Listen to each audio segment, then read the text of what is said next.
What is going on, everybody? Rogers Base here with the meatiest, the chunkiest, the most delicious, the most scrumptious Japan Time podcast of all time.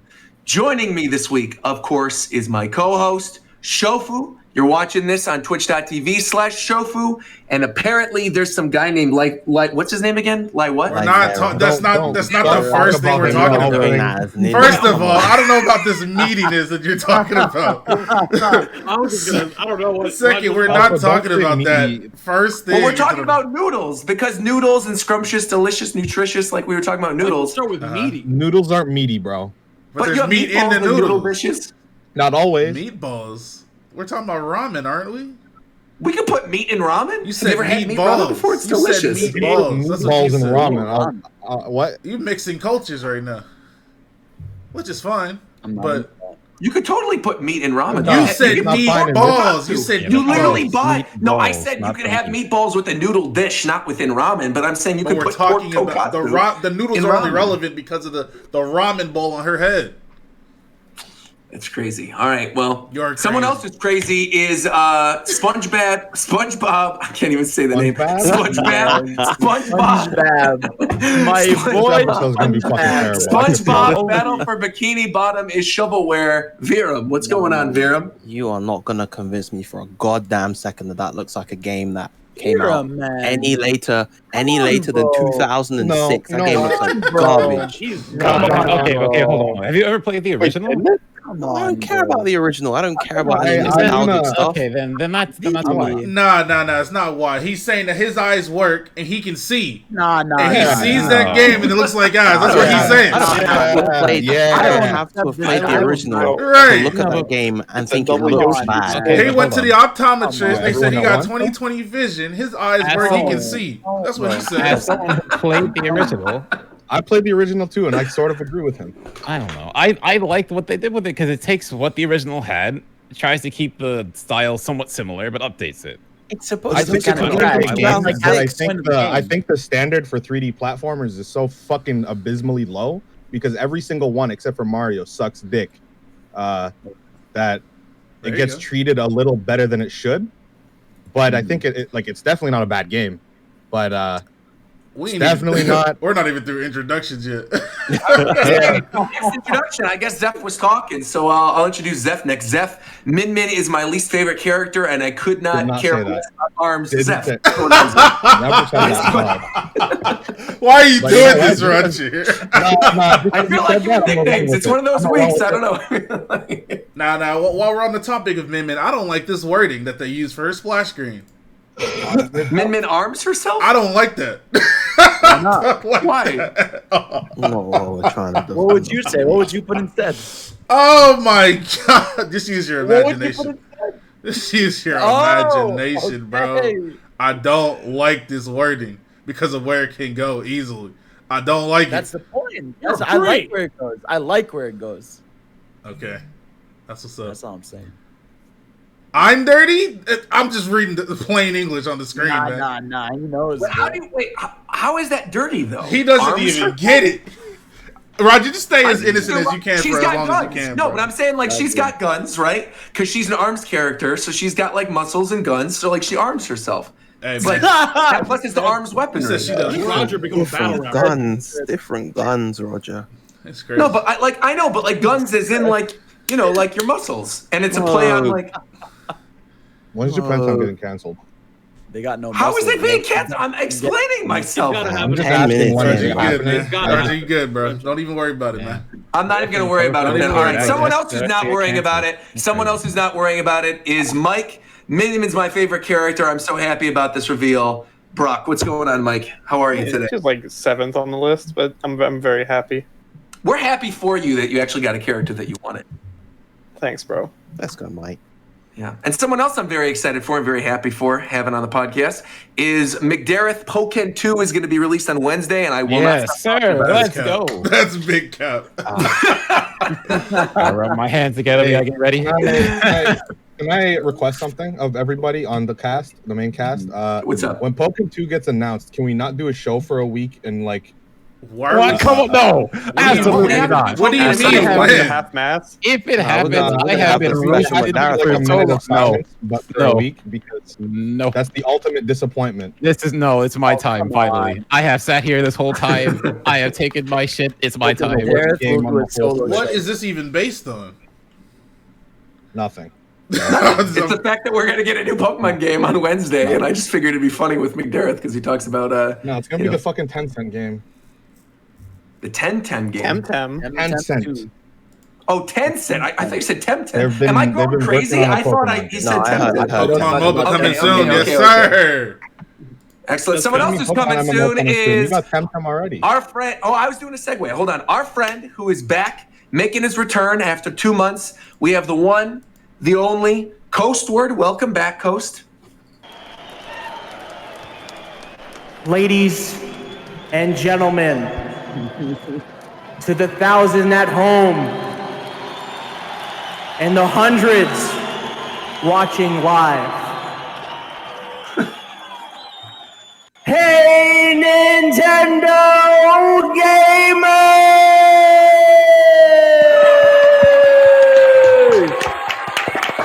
How are enough people watching at home? What's up? Welcome back. Hey, Purdue, Happy to have you back. Coast, that redeemed the entire 10 minutes. That's what I'm saying. I had to pay for those people to get into the crowd. They didn't want to show up on their own, so I had to pay them. That mic that I got to do that announcement voice, that was a lot of money, so I'm back. All right, welcome back. We're happy to have you.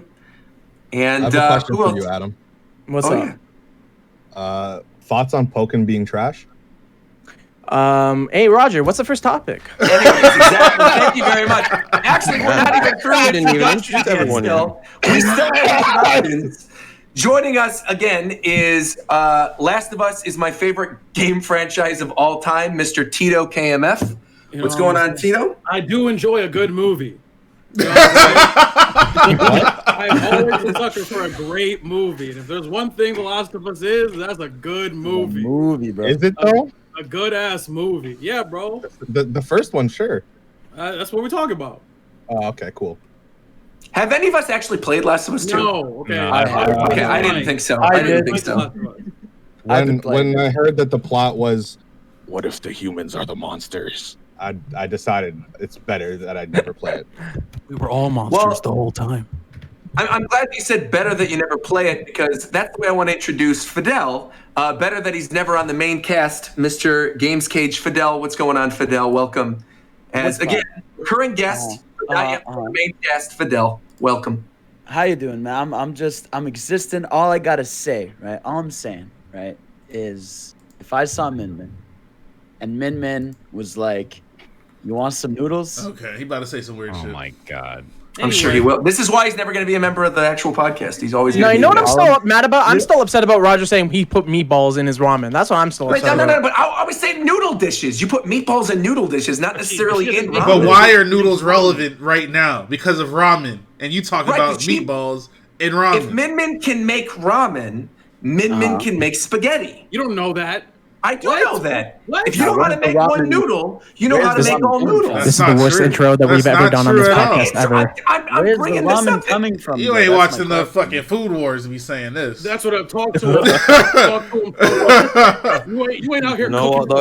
You ain't out here cooking up. To be fair. Are you out here trolling Food Wars? You out here chefing up. You ain't out here cooking up. I am. I have a video on my YouTube channel called Shokugeki no Rogers based shofu. What the fuck does that mean? Who is cooking?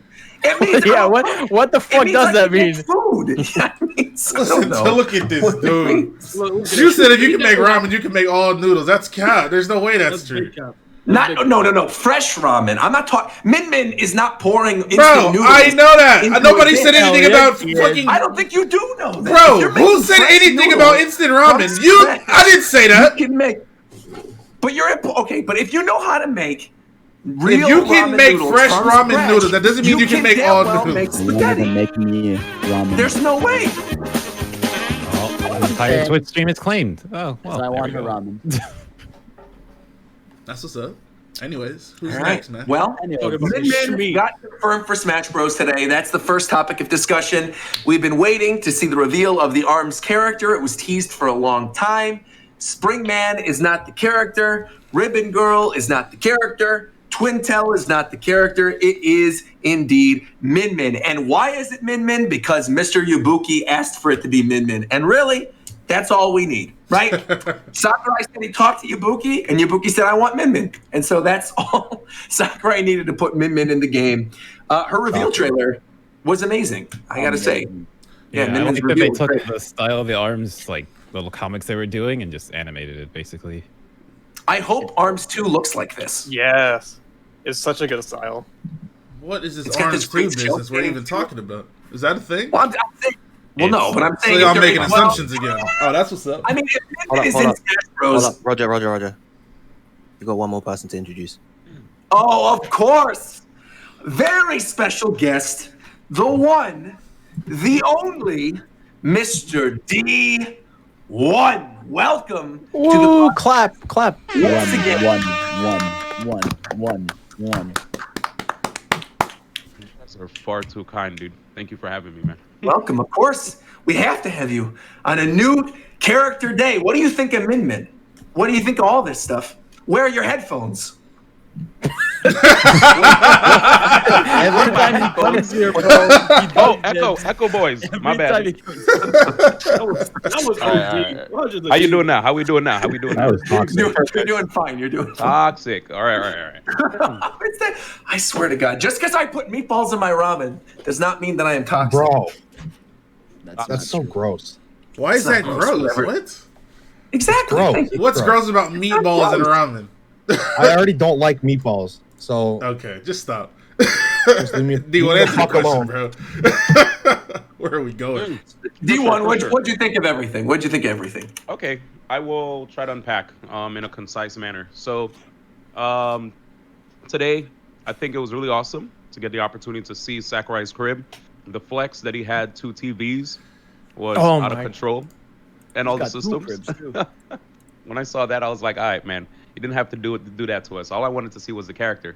But yeah, when I saw Min Min, I think one of the coolest things, you guys probably mentioned this already, but I had some food, so I probably didn't get a chance to hear you guys touch on it. But to see a character who was a spirit actually turn into to see a spirit become a character, that gives a lot of hope for a lot of people who probably gave up. You know, like I feel like fans of Smash Brothers constantly have these theories that Sakurai never even. It's not like Sakurai agrees with them. They just have their own made up, I've been saying rules.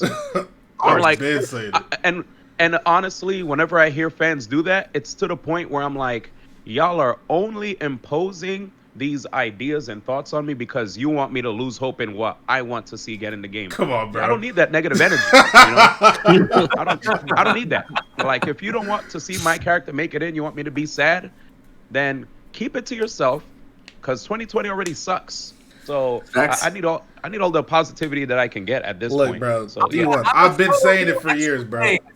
I'm gonna throw a little extra thing of positivity at you, D1, because I know where you're going with the whole spirit thing. I think it's well documented what character you want. You think I'm not gonna roll? I'm not gonna roll from the edge. You think I'm gonna roll? I don't think you're gonna.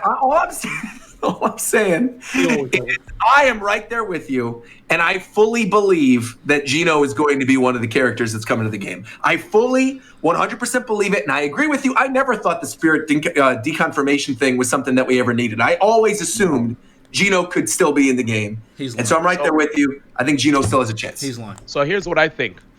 I never said I think he's going to be in the game. I want him to be in the game. So if he makes it in, I'm happy. All you're concerned about is that there's nothing that says there's no chance.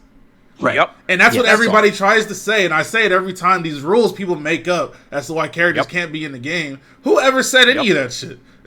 The only ones that raise an eyebrow are like the DLC spirits. Like when they randomly drop like Resident Evil ones, you're like, okay, I guess there probably won't be an RE character, because why would you drop DLC spirits for a franchise if they could have a set with a character? You're doing it right now, bro. Who said any of that?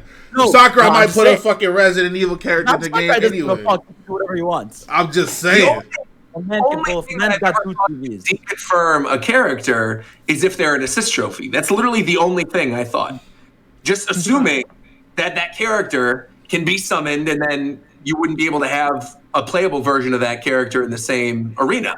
But again, like with Springman, it could have been where Springman was playable, and then the assist trophy turned into Springtron or something. I feel like even that he can find a way around it. So I miss. Yeah, I wanted to say something that I feel like even us thinking that an assist trophy can deconfirm a character, that could be an assumption too. Like, Sakurai never told us what can and can't. I think there's nothing. There's no rule as to what can and can't make it in. We're gonna get blindsided every time. He even said, like, you know, as far as like spirits are concerned, the fact that he even told us in the direct that, you know, be on the lookout for more spirit events where they change up who you fight or whatever. When I saw that, I was like, I don't know what this means. This might mean some hope for a lot of different fans. I know when it came to what you mentioned, Resident Evil, right? I, for one, love Wesker. If Wesker were to make it in as a character, I would go nuts. I love Wesker more than probably all of the Resident Evil characters. Like, I like Leon, I like everybody else. I think they're great. If they made it into, I'd pop off. But my absolute favorite's Wesker, probably because of Marvel. And I used to play Marvel competitively. But yeah, I think like we shouldn't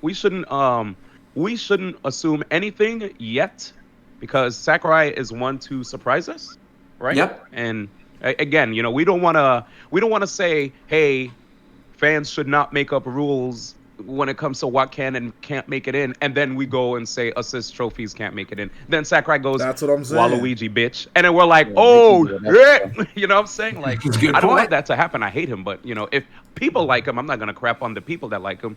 He's just not my cup of tea. I thought he was like the ugliest Mario brother. Who, Waluigi? Yes, ugly. Fuck Waluigi. Yeah, he is the best color. I don't think anybody here wants his color's Waluigi. fire. Yes. Easily fuck Waluigi, man. All my homies hate Waluigi. That's I facts. just don't like Waluigi. I never did. Yeah, I remember when Waluigi didn't get in and people like photoshopped Sakurai onto Hitler. Man, that was a phase, bro. I that do, was, You don't remember? He was blocking all kinds of people on Twitter because of that. Phase. Oh my god. The Waluigi fans.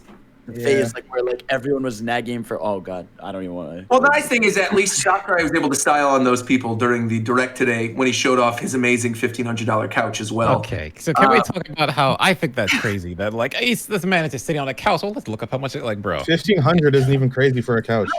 I like the couch. He confirmed the price. I mean, it's more of a love seat, but you know what I'm saying. Yeah, it's not really a couch as a love seat. That's what I'm saying. It looks like a lounge. It's really not that crazy. I don't think. It's not. I think what's crazy is that one of Sakurai's fucking TVs is bigger than my bathtub. That's what I'm saying. He's got two 4K TVs next to each other. This is second. Two TVs. He had two PS3s, two PS4s. I think it's crazy. I think it's crazier. I think it's crazier. He had that slinky behind that pillow. Facts. I think it's crazier. Two amiibos behind that one plant. I'm playing. You got them tools. Sakurai definitely be playing Pokken, man. You know that already. He has a setup, man, for people. Oh, true. See, okay, thank you, D1. Thank you. But who cares? No, he can play it if he wants, but who cares? Is the real question. All I'm saying. Finally, someone. We all knew Sakurai had money. I'm just saying. I don't know why people are shocked. I'm not shocked whatsoever. That's what I'm saying. Why would you be shocked? Why would you be shocked when that guy is a legend, bro? He gets. He doesn't even need to make that many games, bro. He could just do Smash and then live. He could do nothing and live. I heard he had one of his butlers operate the camera for him. I didn't know he had a butler. That's OD. Yeah, he's got two. Damn. Two butlers? Why do you know this? Yeah, one for he each probably TV. does because he got two TVs. Exactly. Exactly. Interesting. I was actually genuinely surprised we didn't see Sakurai's cat in this at all. I really thought his cat was going to show up at some point. In his other house. I'm not even joking. This man's got two cribs. One that's closer to the studio. One that's farther. I swear to God. Don't leave that man alone. Leave that. Well, it's also very common, though. I mean, like, if you're a Japanese businessman and you have a really high position like Sakurai, you have a work apartment that's close to work, and then you've got your home. So that's not surprising. Where's your second crib? Yeah, but I wanted to touch. You asked Roger quickly for my thoughts on the character. Yes. Here's how I feel about the character in a nutshell. I look at it, kind of reminds me of the Belmonts, except now I could curve my aerials as opposed to just like angling it. Because you know how the Belmonts, they could angle their bear fare upward, downward, or straight. Now you could actually like curve your punches in the air, on the ground.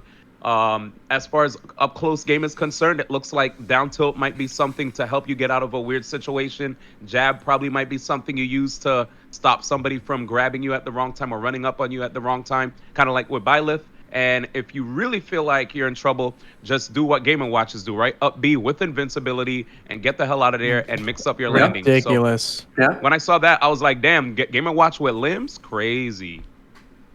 Now, again, I said it during this morning.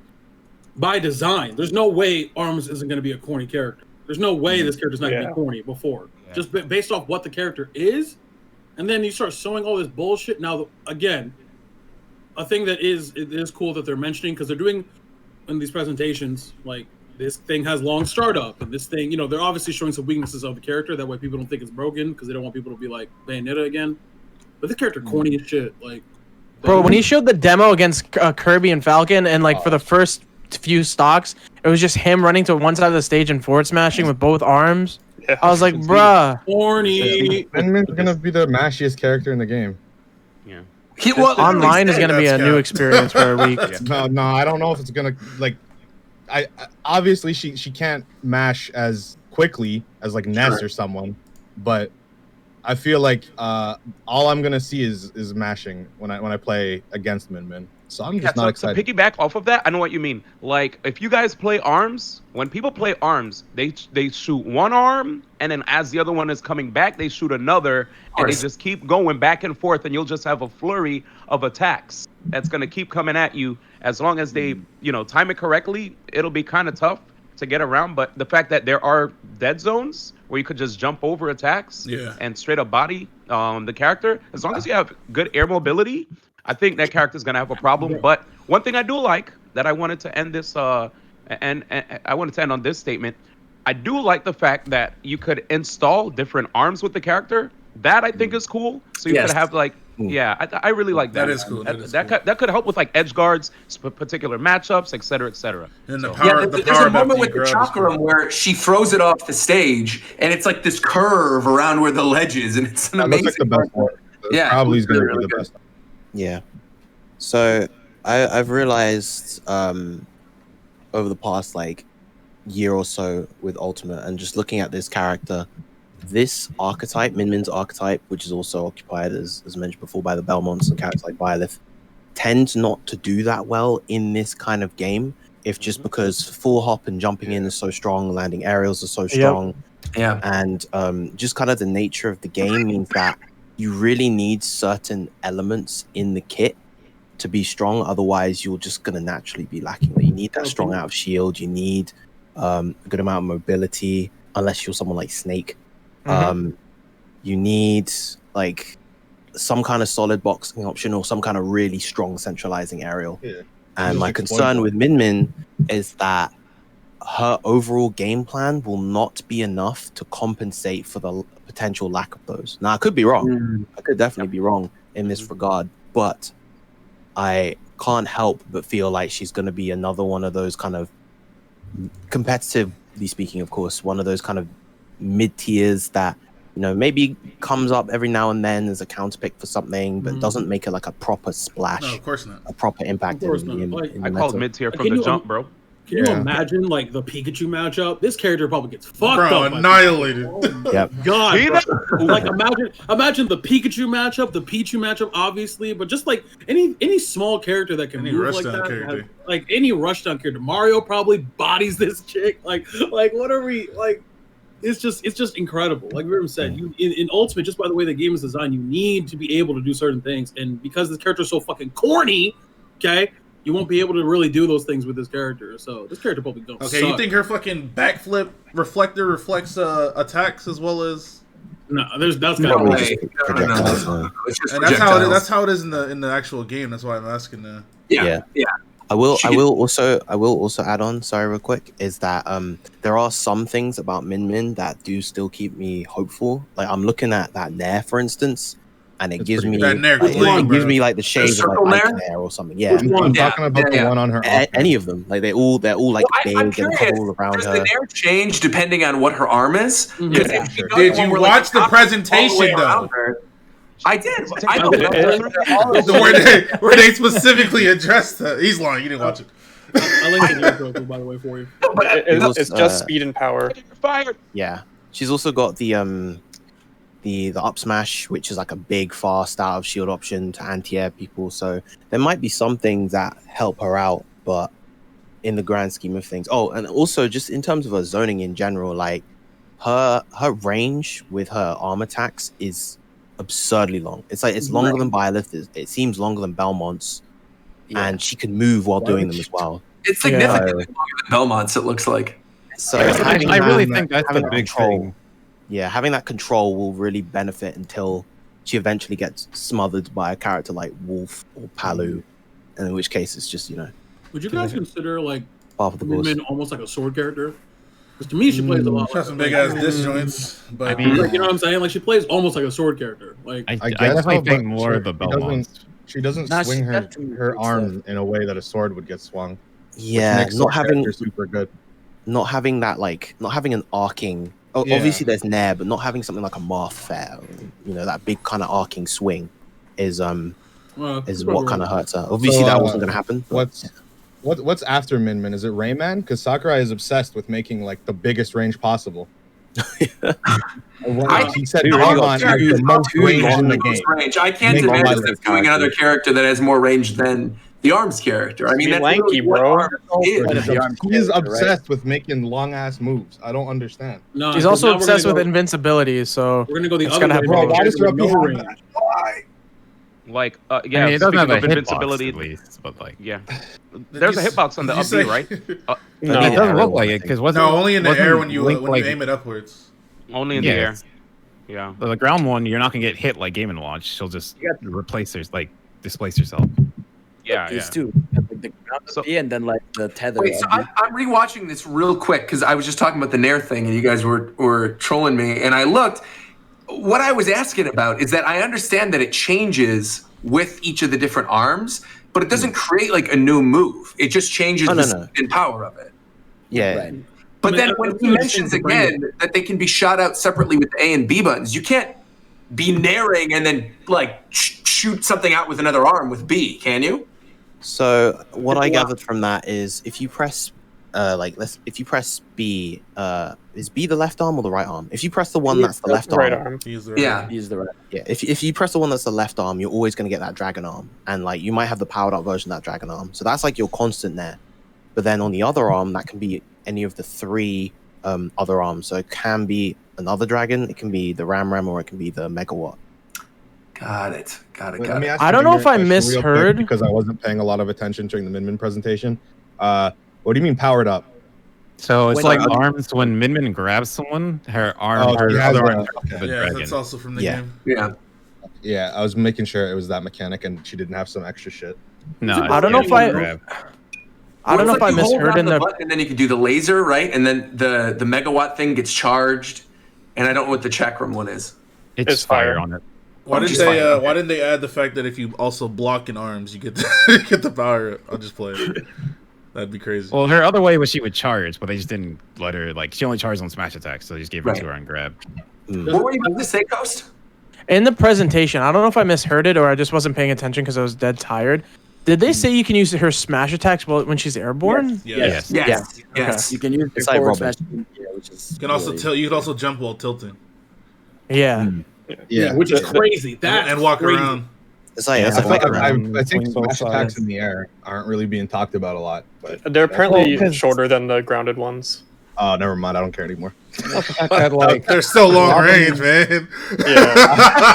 I don't know. Besides charging them, Robin kind of already has something like that with Levin Sword. At least they might as well be smash attacks. Yeah.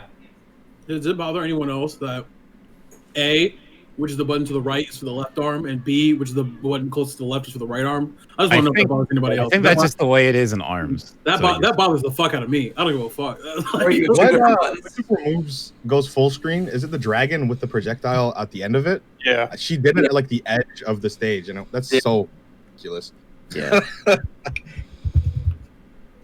I don't think it's gonna be great, but that's crazy still.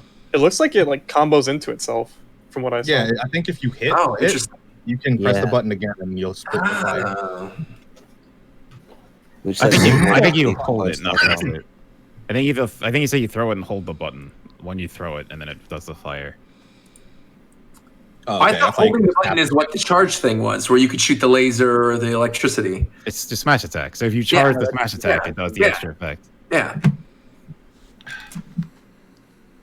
I'm looking at some of her other moves right now. She's got like her down smash attack. She's got the kick. We talked about the somersault kick as well. Her the slide animation is awesome. It's like the Sonic's but cooler. So yeah, it's like Sonic, but what Sonic should look like. Yeah, Sonic for some reason his legs extend like weirdly. So we go to Sonic and not Fox or Falco. Well, Sonic. Well, it's Sonic because Sonic like doing the breakdance suits him. That is true. Like Fox should not breakdance. That doesn't make any sense.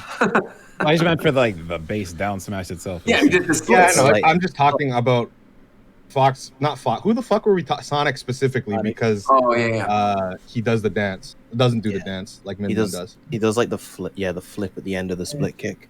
Yep. Then we got a recovery, which is it looks awesome on the ground, but it just looks like a tether off stage. I don't know if there's anything I missed about that. Yeah, that's what it is. Yeah. She's gonna be like having a tether recovery. It's gonna be a fun character, man. Yeah, exactly. Cool. I was gonna say when it comes to tether recoveries, the cool thing about that is that can open up for some mix-ups, right? Like I've seen a lot of cool like tether cancel tech from players, especially like when I've seen like MKLeo with Joker. When I saw that, I was like, you know what? That's pretty dope. Same thing with like Ivysaur and whatnot. As far as Min Min's concerned, you know, when you were talking about the up B and seeing how if you charge the up B, you could go even higher in the air. Yeah, I'm a little scared to see how matches are going to be. You know, I'm not trying to spell doom or anything like that, but to see that the character is not good up close, that means to me, I hope the character has decent air drift, because if the character goes up in the air, that's potential for you to put yourself in disadvantage. And when a character puts herself in the air, she could either put herself super high or moderately high up into the sky. And I'm guessing when she puts herself super high, she can either use her down air, which thankfully it looks like there's a little bit of a pause before she does the down air, so you could react. But like I'm guessing she's you know, the up B's, the reason that she has that up B is to literally reposition herself if she's getting mauled. So you're gonna have minions just go into the sky, drift, and as they're landing, use their long limbs to get you off of her back.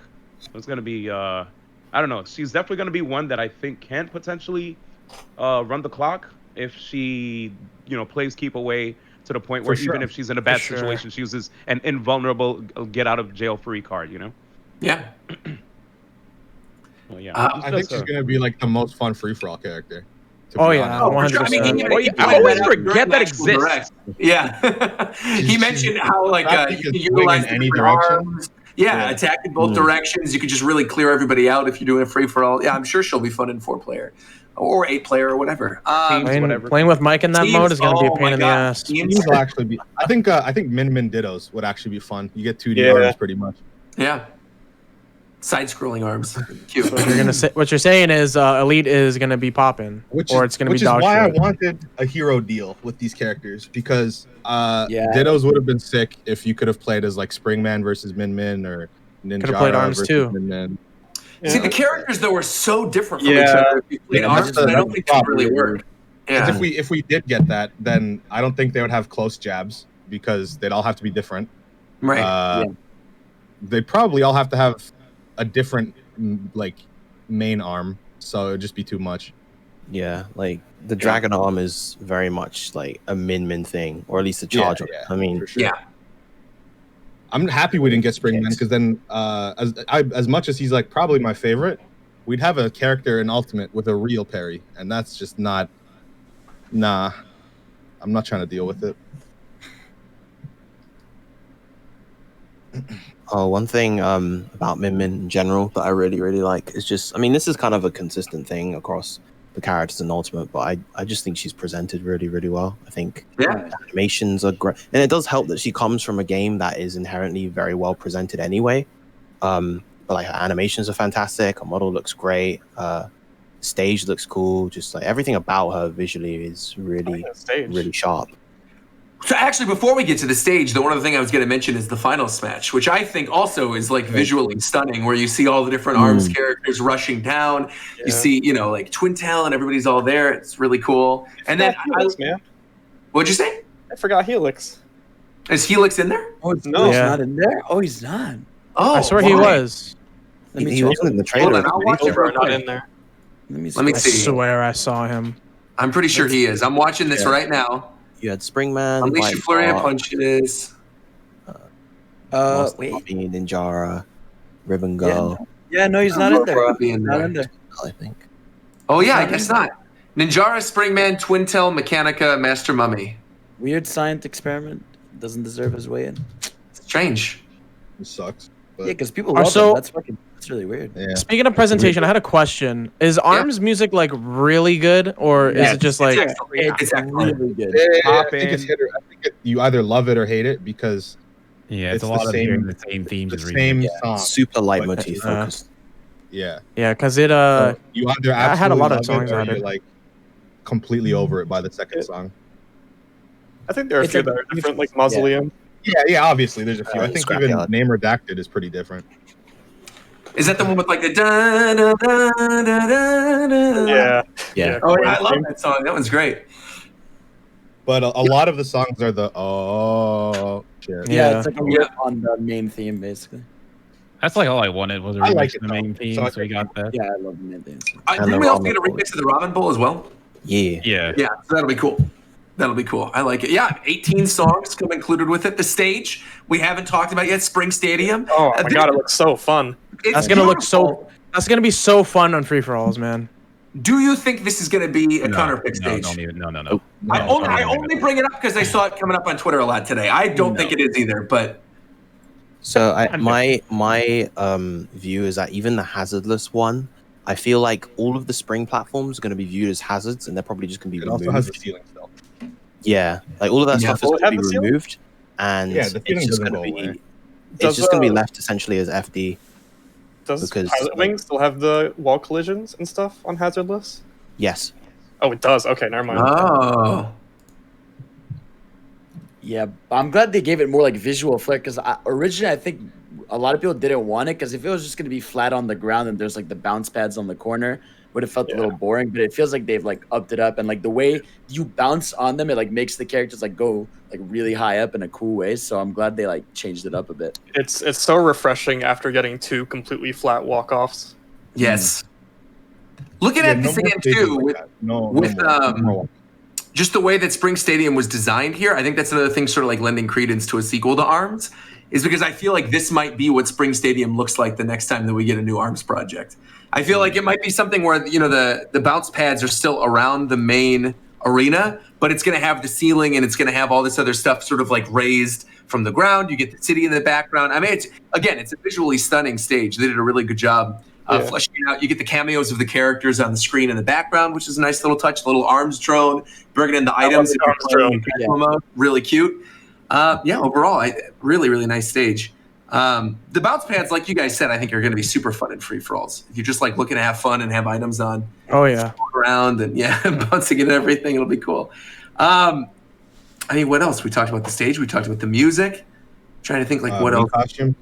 Oh, okay. Well, I meant like something else regarding the ARMS characters before we get into that. We can jump into the Meek Fighter costumes if you want to. Real quick, do you think this means that Min Min might be like, if there is an ARMS sequel, do you think Min Min might be the main character? The main character? Yes. Yeah. No, didn't they like say like that the poster character, not like the main character? Right, because they had mentioned that basically everyone is in this, right? But I agree with you that I think if we get an ARMS sequel, that Min Min will be the character on the front cover. I think it'll be somebody. I don't think they'll ever be like. I don't think there'll ever be an ARMS game. Well, obviously, like Springman's the main one on the cover, but I don't think there'll ever be an ARMS cover that just has Min, or like. Well, it'll have someone else too, I'm pretty sure. I think Arms 2 will have like a Smash Bros cover almost, where it has like all the characters. Yeah. I can see that too. They're all like all those characters standing next to each other is really, really aesthetically pleasing. Mm-hmm. I just want to watch that looks like the art of the game. Because like the art of even I love that art they made for where you see like Captain Falcon and Min like eating the ramen against each other, and you have like Springman like outside of the window looking like he's mad. So I just speaking of the art, the mural, her edition in the mural is so nice. Yeah, she's behind Hero, right? She's next to Terry. Her head is. She's behind Pokemon Trainer. Blocking Terry's ass. Yeah. Yeah, her dragon arm is joining the Pokemon trying to get Wario. Yeah, that's cool. I do like that. I always look forward to seeing how they're going to incorporate the new characters into the giant mural. Yeah. That did seem weird, though. Didn't they used to include those in the presentations at the ending? Like, they used to. They put them on Twitter now instead, which is a little strange. I feel like the last time they did that was the K. Rool reveal, when they had like 5 characters put in there. It was pre-game. It was everything. No. They did it with Incineroar and Ken, too. Oh, yeah, they did. They didn't do it for DLC characters. They just did it pre. Like every time we've seen that now, it's been through like the Japanese Nintendo versus Twitter. Right. After like with all DLC characters, I'd rather they put it in because people love seeing that like mural continue. Once it's done in like 2 years, I totally want to order one and put it above my TV. I think I feel bad for the people who purchased the one on release. Day one. Yeah. Oh, right. Without all the characters in it, without Banjo. Yeah. And it's funny now to like look at this and think back to the Grinch leak or whatever, and you try to compare the characters to it. Oh, and just, yeah. like, how amazing it is now seeing not only the characters that were released since then, right, but seeing like Banjo-Kazooie and Piranha Plant and Min and Terry and the hero. No, what was really funny about it was people were just like theory crafting. Oh, this character could fit here perfectly, and this would go here. And then Sakurai just goes, yeah, just move this character over, and then move this character over. Right, exactly. Where now they can just put in however many characters they want to. And exactly. I found his wording interesting during the direct too, when he mentions like we've already committed now to doing 5 more characters and we're looking forward to it. The wording almost came off to me like maybe we'll even do more characters beyond Fighter Pass 2. Apparently that is a translation thing with the subtitles. I looked into somebody and they were saying that like he's just implying that there at least you have 5 characters to look forward to, not necessarily that there's at least more, implying that like there could be more than that. I mean, there could be more. Like from this point forward, I really do feel like Smash has to be seen as a platform. I feel like I agree. I don't want to see, unless they do like a full reboot and give everybody different movesets and things. I don't want to see them cutting any of these characters. Even going into like if they're going to make another one on whatever the Switch's successor is going to be, just carry over all the characters from this one, include the DLC, all this DLC stages, whatever. That's then new content to the disc. Or whatever, it's not a disc, but like a cartridge, physical, digital, whatever. You have all that stuff with the main base version of the game, and then just add DLC and maybe a new 5-6 characters to that new version of the game that comes out in the new system. But I think it'll pull a Mario Kart. I think this is the Mario Kart situation where for the next console, this will just be the port they bring over with like new content added in. Like, so I don't know they're gonna. I don't know. I feel like for Smash at least, like they could have done that with Smash 4. They still remade it. I just feel like Smash is that game that, especially if Sakurai still has anything to do with it, he's gonna want to do something new. Right. I don't think Smash 4 is a good comparison because Ultimate was in development before Smash All Out 4 even came out, and the Smash 4 is coming out on a sinking ship. Yeah, that's what I mean though. It's like they basically their like motive or whatever was to take all the multiplayer games off the Wii U, put them on the Switch. So they could have just made Smash 4 Deluxe. They didn't. They like I just think this game. I feel like this game's a little different because this is like the they've talked about a million times how probably the next Smash is gonna be like a reboot or something different. Yeah. Right. So like it just feels like it makes just sense to. Now you're just gonna have 2 Smash fan bases. You're gonna have ones that are playing Ultimate, which has all this crazy shit, and then eventually there will be the new type of Smash with whatever new style and mechanics. I mean, that already exists though. It's not a new thing. Yeah, I know, of course. Yeah, of course, exactly. It'll be the new, like the modern version of that kind of. And finally, people will stop playing Melee. Yeah, right. Because you know why? Did you see the Slippy baby? No. To the announcement. I'm playing Melee right now. Roger, Fuck Ultimate. I set you up. I know. Well, Coast just took it. I thought he was going to run with it. Okay, so basically, if you haven't heard, there's basically been a push towards better melee net play in the recent years. One of the projects is Project Slippy. That's been heavily improving a lot of the online net play for melee. And today they released a emulator that has rollback net code and automatic matchmaking integrated in the emulator, and it literally feels like near perfect, like you're on a CRT. I feel like a lot of people don't understand how big of a deal it is. This is huge. It was thought to be impossible, and it's like an incredible breakthrough in game modding and stuff. That's insane. This shit was never, ever, like, whenever the thought came up, it was never taken seriously. But now, this ancient game has better online than Ultimate, and it's fantastic. Honestly, yeah. Well, again, that's how it is with a lot of games, though. A lot of games, the modded community just takes it. Like, look at Street Fighter 5. Street Fighter 5 is dog shit. If one guy implemented rollback into a game he didn't make, there's no excuse. There's also no excuse for Shofu to be showing Korean hentai on his What? Bro, I did no such thing. I don't know what that was. I couldn't even focus on what Coast was saying because I looked over. I went, what? A brief, like 1 second glimpse of some webtoon. Would you like to share with the class what you were reading, Shofu? No, not really. This shit trash. I'm about to close the tab, actually. This shit is garbage. That's crazy. Well, you know what else is crazy is Vault Boy coming. That's to not Smash crazy. Brothers. What the? You're crazy. What the crazy. fuck? I am crazy because I said Fallout Boy because I didn't know what the heck that thing was called. I just knew it was the thing from Fallout. But we got the announcement of new Mii Fighter characters in this. We've always gotten them now for the past however many Sakurai presents. We now expect cool new Mii Fighter costumes. We get Ninjara from ARMS. We got Heihachi from Tekken. We got that was in Smash 4, wasn't it? Yeah, they brought it coming back from Smash 4. We got Callie and Marie from Splatoon, and we got Vault Boy from Fallout. But they're calling him Vault Boy. They just didn't say Fallout. They just said Vault Boy. Yeah, sort of like an Altair situation. So I don't know why they chose to do that. That was very strange. It has something to do with the ESRB rating.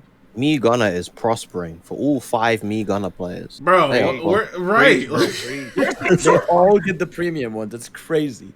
There was nothing for me Sword Fighter in this at all. Nothing. Nope. No, there was Callie. Wasn't Callie a Sword Fighter? Or no.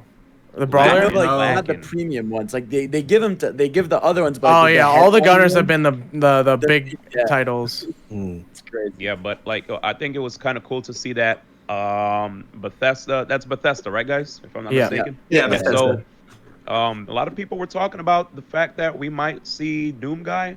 I don't know if this is a hint towards him potentially making it in. Maybe it's not. This is a reach. Haha, ARMS joke. But at the end of the day, I think it would be cool if we do get him in. If the Halo Dream's dead, I want. I think like Master Chief. Please say I think Bethesda missed on a giant opportunity to capitalize on Skyrim in Switch and putting Dovahkiin in as the sword fighter. Yep. I was just gonna say that. I'm sorry. Dovahkiin from Skyrim, like the main character from Skyrim. The playable character. Because Skyrim is massive still to this day. I mean, like it's ported to every system. I feel like Skyrim, Minecraft, and GTA 5 are on literally everything. Yep. And it does seem like a weird missed opportunity when Skyrim launched with the Switch to not have something Skyrim as the Mii Sword Fighter costume. Yeah, I mean, obviously we're going to have way more of these presentations, right, with 5 other characters. So I'm sure they have other Mii Fighter costumes that they're working on that will continue to get over the course of the rest of Smash's DLC. So it could still happen. But I am glad you brought that up because I thought that. What were you guys saying, though? Zeph, you mentioned something about the ESRB rating. That's why they can't have Assassin's Creed and Fallout? Yeah. Is it because of the name? I don't know what the, reasoning is behind it, but that's what the conclusion was on Twitter today, is that All the characters that are from like M-rated titles or whatever, they just use the character's name. Oh, but I mean, that is really weird because the other regions don't do that, right? The other regions had the logos. I don't know. I didn't watch the Japanese one for this. Is it Vault Boy or is it Fallout in the other region? Oh, really? That's strange. I don't know why. I must be an ESRB thing. That's strange. Anything else regarding today's presentation? Are we going to talk about the spirit stuff at all, or are we just going to move on? Oh, please that was so give a fuck about unnecessary, none bro. of it. What you got, Joe? Yeah. Hello? Huh? Rematch. He went to bed. Cool. Yeah, I thought the rematch was cool. At I think least. Yeah, the rematch thing looked interesting. Let's go. Thought it was. I tuned out by then. Yeah, that was It's a nice thing. Yeah, I felt so it bad. went on Roger, a I'm gonna be real. It's my bad for talking over you guys. I was gonna say, when I was watching the direct, I was 30 minutes late, so I already missed the presentation. It was like It was 7:30, and I woke up to a text from Zerk at 6:58. He's like, "Yo, you gonna miss this?" And I was like, "Oh shoot!" So I immediately brushed my teeth, put on my clothes, and I was like, I gotta see this. And then as I'm watching, the moment he started talking about spirits, all I saw from chat was, "Yo, wrap it up." I was like, damn, that's OD. Yeah, that was a weird one. I don't know. I like spirits. I like World of Light. I like all that stuff. Me too. 2 years later? Maybe by myself. I don't know. That's kind of cool, I guess. I like seeing these characters do cool things, and I like seeing them work on. Yeah, you like getting lava floor 5 million times on each battle? No, but I mean, Sakurai showed us how to get through that today. He showed Sakurai basically provided his own game facts guide. I thought some of those were cool. Like when I was stuck on some of these, I didn't think about some of the situations they had. You guys are mean. Just like I think this. Okay, when I have to wake up at 9 a.m. to watch a IGN walkthrough video for a spirit battle, I don't know. I'm not too excited about that. But it was like a bonus. You already saw the character. You got discussions. Now here's this a bonus. I saw the character. And wrap it up, baby. Let's go. I mean, you could have turned it off. You could have turned it off. I could have, but there's more stuff. I don't want to crap on you, Roger. But real rap, you could have just put that in a patch note, fam. Exactly. Provide a PDF file with all that stuff. The Spirits leaderboard thing is cool, but everything else was fucking stupid. Okay. Well, you know what wasn't stupid? No Pokemon Snap, baby! Woo! We got the announcement since the last Japan time of a brand new Pokemon Snap game. Yes, got announced in a Pokemon presentation along with a couple other things where you brush your teeth, and there's a Pokemon Cafe game, but Pokemon Snap is back. After 20 years, after all of us asking, after a system that Nintendo made where they could have put Pokemon Snap on it, it had cameras built in. We could have had Pokemon Snap on Wii U, but they didn't do it. We all thought the Pokemon Snap was dead, but Pokemon Snap has returned on Nintendo Switch, being developed by Bandai Namco. New Pokemon Snap, release date 2020, question mark? Yeah. Have you heard my Big Brain Deluxe Edition idea? Let's hear this. What you got? I want them to release something with the game, if you like, obviously not mandatory, but uses the same sort of shit as Labo VR, but it's shaped as the in-game camera that has a working button and gyro. I think that would make the game way more fun. You could like slide the Switch into it or something, like with Labo VR. I think like not launching. I can't imagine this would. Not launching Pokemon Snap with any kind of VR shit at all is a complete waste. Yeah. If they gave Let's Go the Pokeball Plus thing, I definitely see like some peripheral coming out with Snap. Yeah. It's also being made by Bandai Namco, I think. Yeah, it is. Yeah. So why does it look better than Pokemon Sword and Shield though? Yeah. The real reason is just because it's an on rails game, but the other real reason is because Game Freak sucks. Facts. I just want to put out that any esports organizations looking to sponsor Pokemon Snap player, I can provide my resume from Pokemon Snap on 64. Look, we need to keep it. You know what? I want Pokemon Sleep, man, because that's how I felt at the end of that direct. I'm gonna keep it real, man. Wait, do you not I agree. Like I'm not a Pokemon Snap hater, but like when I heard it got released, I was like, this was the time when D1 didn't have bread like that, right? So when I saw Pokemon Snap, I was like, I don't know if I'm gonna commit to this. And then my friends were like, yeah, I beat it in 1 day. I was like, I'm good, bro. I am not gonna spend money on a game that I could beat in one day, bro. I'm cool. It's just a cute little thing. It should not be. If it gets released and it's not really, if it has the same amount of content, pretty much, it should not be full priced. But it might be because of Pokemon. They probably will. Of course not. Well, let's keep it a buck here. All y'all ask, not y'all, but everybody be like, man, Pokemon Snap. Why haven't you guys gonna play it for a week and a half, 2 weeks tops, and then you're never gonna touch it again? Let's be honest. Pokemon Sleep. I don't feel like every game needs to be AAA though. Like I'm fine with that. I mean, to me, Pokemon Snap was never something that I felt like was this big epic game. It was just like a fun little. It's just side game. It's not. It might an online leaderboard. Keep it alive. That would be cool too. I mean, they might make it a $60 game, right? It might be full price, but if it is just like $39.99, $49.99, I mean, that's fine. I'm really genuinely looking forward to playing it. Roger, all I wanted to say was I wasn't born with fences around my house, so I couldn't. Neither was I. What the heck? I'm just playing. I know, it looks good. In fact, my original cartridge of Pokemon Snap, this is a weird story. One of my fondest memories of playing that game was going to Blockbuster and printing off the pictures that I took in game off of the little Pokemon Snap kiosks. And my game got stolen from me at the Blockbuster. I literally went in with my dad, put the cartridge in. You had to sit the thing in and then press the buttons, and then it would go for a little bit. And we walked off for 1 second in an empty video store to go grab another game rental while the game was downloading the pictures onto the system. We came back and my cartridge was gone. Oh my God. That was my experience. Blockbuster said yoink. They said, give me that shit. I think the employee did it. There was nobody else at that store. What I missed? Pokemon Snap. My Pokemon Snap game got stolen at Blockbuster. Oh, that's what's up.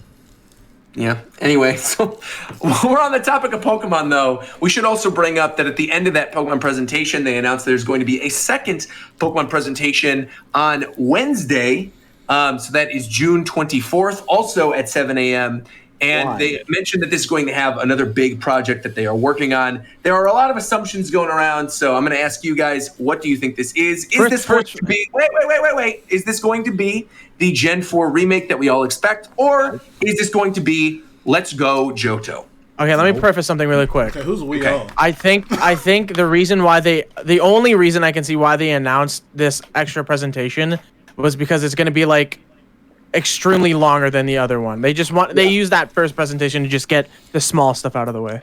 Okay, real quick, did they say that they're only showing one game? Because they said project. New project. Yeah, now, the big thing that no one is talking about that I want to also put out there right now, because I think it's a real possibility, and I think people waking up at 7 a.m. should be prepared for this.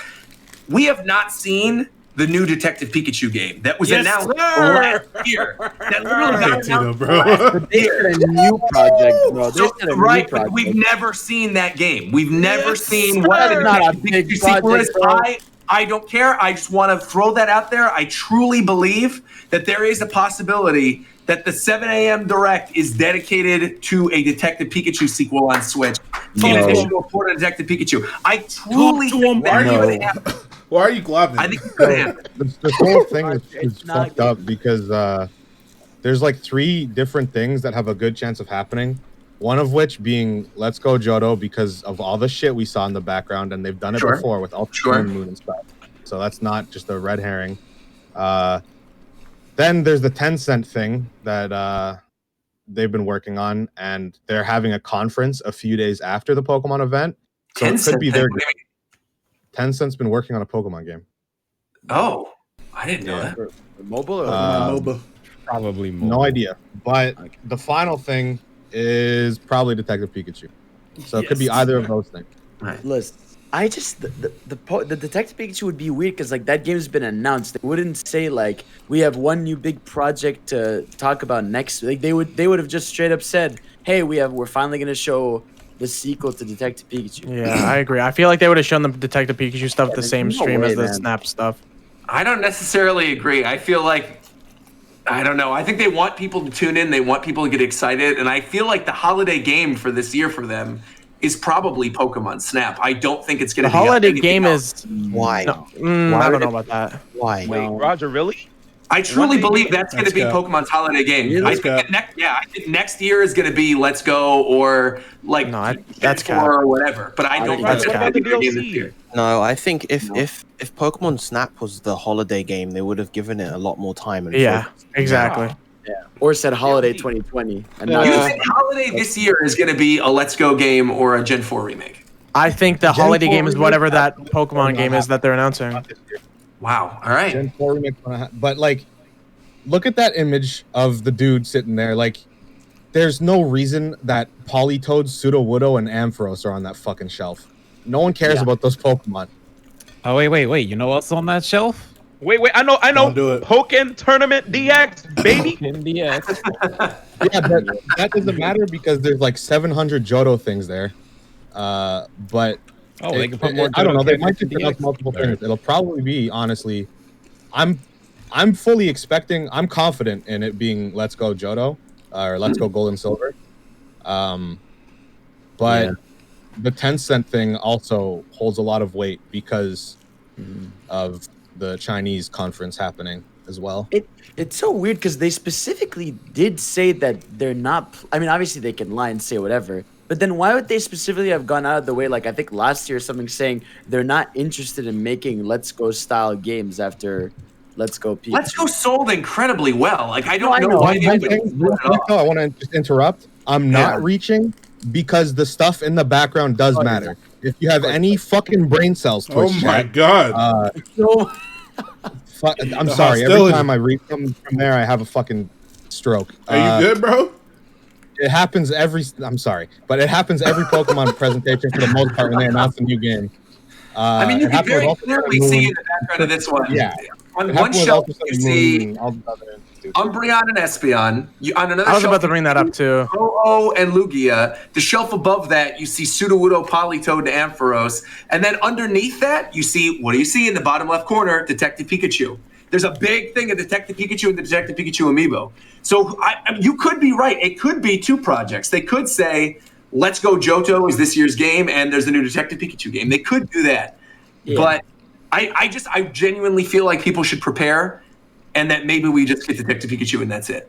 Because I know personally, after watching the last Direct, like I obviously am very excited about Pokemon Snap. I popped off for Pokemon Snap. That to me is more exciting than like any other Pokemon game they could have announced. Truly, I love Pokemon Snap. So I'm not waking up streaming at 7 a.m. for this second presentation. What I'm going to do, I'm going to wake up at 9 a.m. First things first, I'm going to watch the trailer. I'm going to record my reaction. I'm going to upload that to YouTube. There's no like live stream for this thing that I'm doing because I really don't think it's going to be something huge. And if it is something like a Let's Go Johto, then great. Then I'll watch the trailer and upload it, and that'll be that. I just think it's going to be a presentation. Because again, you have like, bro, this thing was 10 minutes. Like, there's no reason Detective Pikachu couldn't have been here and they talk about it for like 10 minutes. It was 10 minutes.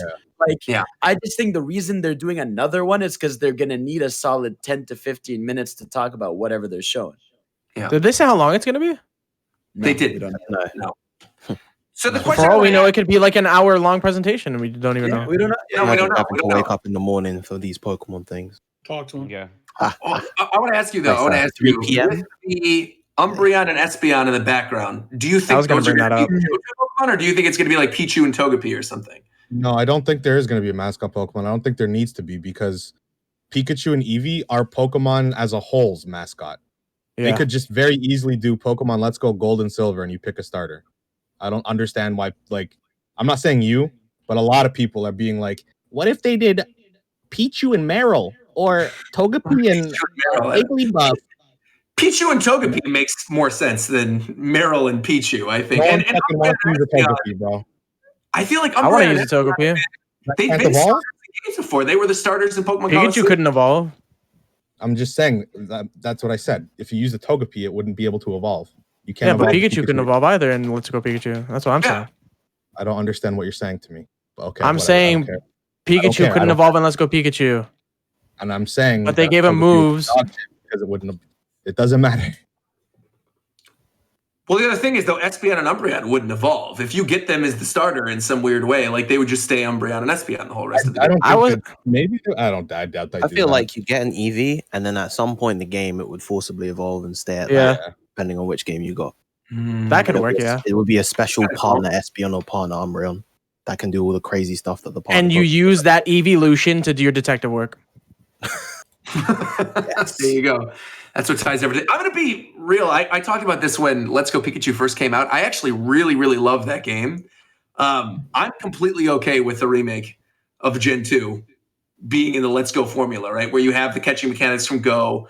You have like the style of those games. Because I personally feel like Let's Go Pikachu looks better than that game was genuinely fun. I am too. I'm with how Game Freak currently is. I'm more looking forward to a Let's Go game than I am like a Gen 4.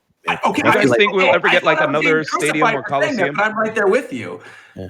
You guys think we'll ever get another stadium or Coliseum? Because honestly, these games are dope that you guys are mentioning, but the Pokemon games that were near and dear to my heart were like the mainline games, the Coliseums, you know, the stadiums, stuff like that. I was gonna bring it up because of the Espeon and Umbreon plushies with the original Coliseum.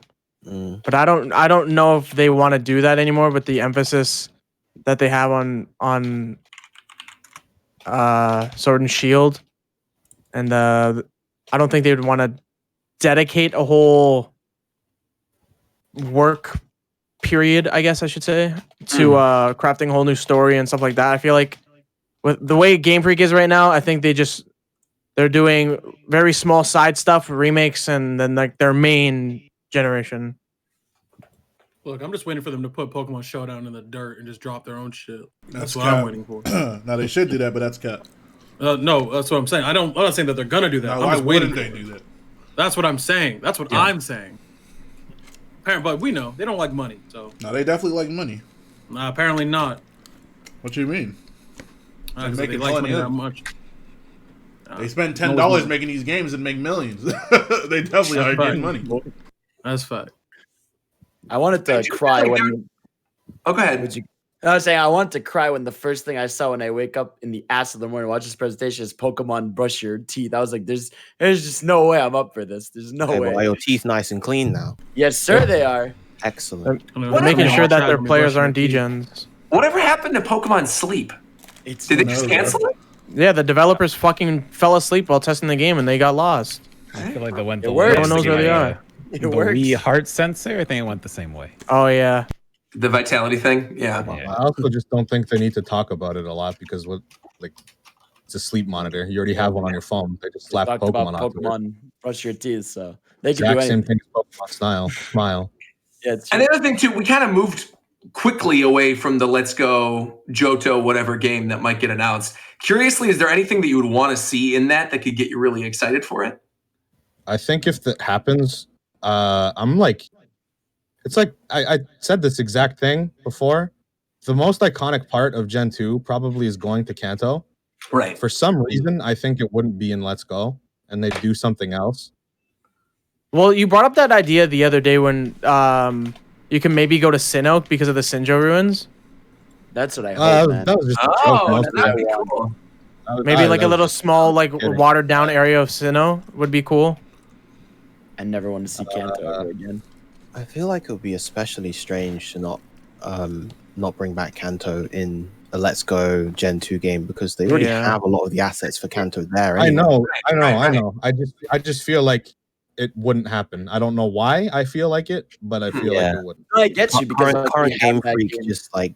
Well, because they're not gonna. I mean, it is weird, right? You can look back at Gen 1, and you could look at like when people were buying Game Boys and the original version of Pokemon Red, Blue, and Yellow, and Gold and Silver, and they were on the shelf and they were the same price at the same time. And I kind of get where you're coming from, Zeph, right? Where these games are on the eShop, and if they release a game like Let's Go Johto, for example, and it's the same price on the eShop, Pokemon Let's Go, like why would you buy Let's Go Pikachu ever? Unless they assume that everyone who's bought that has already bought it and they sell on the mascot thing alone and they market that as, the beginner's Pokemon game. And then maybe if you want the next step and you want to learn a couple more things about Pokemon, you want a deeper adventure, you play Let's Go Johto before you take the leap into a mainline game like Sword and Shield. But I get where you're coming from completely because I think it was a different world that we were in which, Pokemon Yellow and Gold and Silver or whatever were on Game Boy and were $30 or $40. How much were they? I think it was like $30, right? I don't remember. Whereas now they'd be like $60 games on the eShop. Yeah. So. I want to ride on the back of a Lugia. That's what I want. I want to run over the water on the back of a Suicune. I think would be sick. I want my Pokemon to follow me closely when I walk. True. I mean, they do it. Yes, I'm glad you brought that up. You know where they can't do that? In fucking dick ass Sword and Shield. So I'm glad you brought that up. So in the Isle of Armor expansion pass, one of the things that you can do that we recently found out is that your Pokemon can follow you after a certain level after you've played through some of the story mode. And yeah, there are complaints about how apparently the Pokemon can't walk behind you. It's just incredible. People really defending this shit.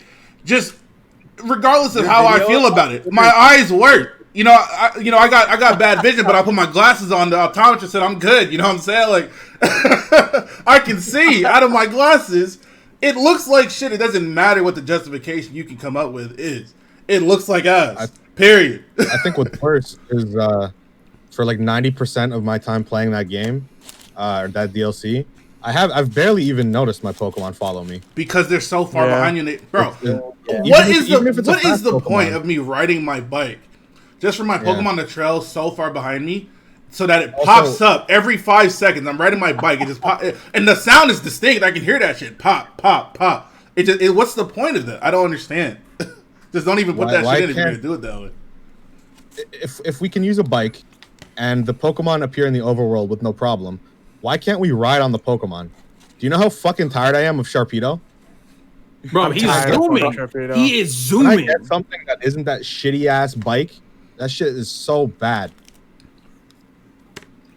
Who thought it was a good idea to ask it to catch 140 Diglett? Who thought that was a fun idea? I didn't mind that. I was gonna say now the thing about that is the game looks so fucking bad. Yeah, you can't even see the Digletts half the time. That's what I'm saying. The flowers are so the greenery and all the shrubs and shit are so fucked that like you literally have to play that game in the nighttime in order to see the fucking yellow Diglett hair. Not only that, the fucking draw distance. Yeah, you could pass a Diglett and you might not even ever see it. It won't pop up to it took me an hour to find one Diglett I was missing, man. You got them all? Yeah, of course. I wanted that Alolan Diglett, bro. Can't you just transfer one in from Pokemon Home? Yeah. Yeah, but I wanted to talk about collect all the Diglett. Did they fix it yet? If you transfer Pokemon from home, I heard that they don't register in your Isle of Armor Pokedex, and the only way to make them register is by putting them in the daycare. That is true. So I tried to bring in my Lickitung. Yeah. How does that even happen? Game Freak is like ridiculous. I think it's maybe they don't. I mean, I think it's stupid too. I'm not trying to make an excuse. I'm just trying to explain like where maybe they're coming from. Is maybe they assume that a lot of people just have like full Pokedexes at home and they don't want people to immediately blaze through all the content. Like, is there something that you unlock after having a full Pokedex in Isle of Armor? They acknowledged it's a glitch. It's been but so it's not supposed to be. That means no one play tested it. No one tested it transferring a Pokemon from home and checking the Pokedex. Not a single person. Wow. It gets harder and harder to defend this game as I was going to say it seems strange that they said that it was a glitch, because to me I could almost see justification from their end saying, well, we don't want people to unlock whatever you unlock after having a complete Isle of Armor Pokedex. Like, I feel like they would have been better off to just lie and say that no, it's meant to be in the game that way because of whatever reason. So yeah, if it's a glitch, that is really weird. What glitch are you talking about? The one where if you transfer a Pokemon from home and you don't own it in the Isle of Armor and it's a new Pokemon, it doesn't register in your Pokedex. So what you have to do is put it in the daycare and withdraw it. So imagine doing that for like 100 Pokemon. Yeah. Did you guys see that if you open up Pikachu and edit your location to where the Isle of Armor is, you just have it? It just works? You can just play that shit for free? That shit is so fucking... Wait, what? How do they allow this to happen? Yeah. If you edit your coordinates, you could just play the DLC and if you don't own the game. Oh my god, what the heck? Which is very easy to do, by the way. Very, very easy. What the hell? Takes like 5 minutes. One thing, this is sort of in the same vein because it's like a weird hack thing. Actually, should I save this? It's about Crown Tundra. Go ahead. I mean, it's I know thing or something. So the map was left in the game pretty much, like the size of it. It's the size of a region. Yeah, it's pretty big. Like a whole ass look. The tundra is? Look at that. Look at the tundra map. is huge. Look how much space there Is is. this spoilers? Or it's the is there size not of like spoilers? a. There's not spoilers in this. It's just a map. It's just a map. It's a picture of a half-finished map. It's not even fully. I don't think anyone's gonna. It's the size of a yeah, it's crazy. It's just in the game right now. You can see everything, bro. Wow. It's like 2/3 of the size of Galar. Are those little dots supposed to be different, landmarks? Landmarks. Oh, There they're was landmarks. more- Of course. There were more leaks like that. It's not really like. Is talking about old Pokemon coming back a spoiler? No, bro. Nothing Pokemon is a spoiler. For the first time ever in a Pokemon game, the Crown Tundra is actually separated into chapters. There's 4 chapters, and they all focus on specific legendaries, which I think is really cool. So there's like a chapter for the Galarian birds, the Regis. There's a chapter for the Ultra Beasts. I think it's going to be really fun. Cool. Right. Did you guys know that there's this other bug where if you close the Sword and Shield software on your Switch and go to PokemonShowdown.com, you play a better game? Crazy. It's true. You were going to say those, Zeph, before we started the You have to close show. the software first. That's the only way it works. They still got that. They still got that 20-minute timer in the single battles. Of course. But why though? Zeph, I wanted to bring this up because you said this before we started recording. You think Isle of Armor is better than the rest of Sword and Shield. And so I'm curious because it sounds like you felt very negative about it, but it sounds like you actually the enjoyed way it. that you worded what I said, okay, I enjoyed it more than all of That's Sword not and what you Shield. said the first time, bitch. That's what I was trying to say. If you said that, I would have had no problem. I would have had no Anyway,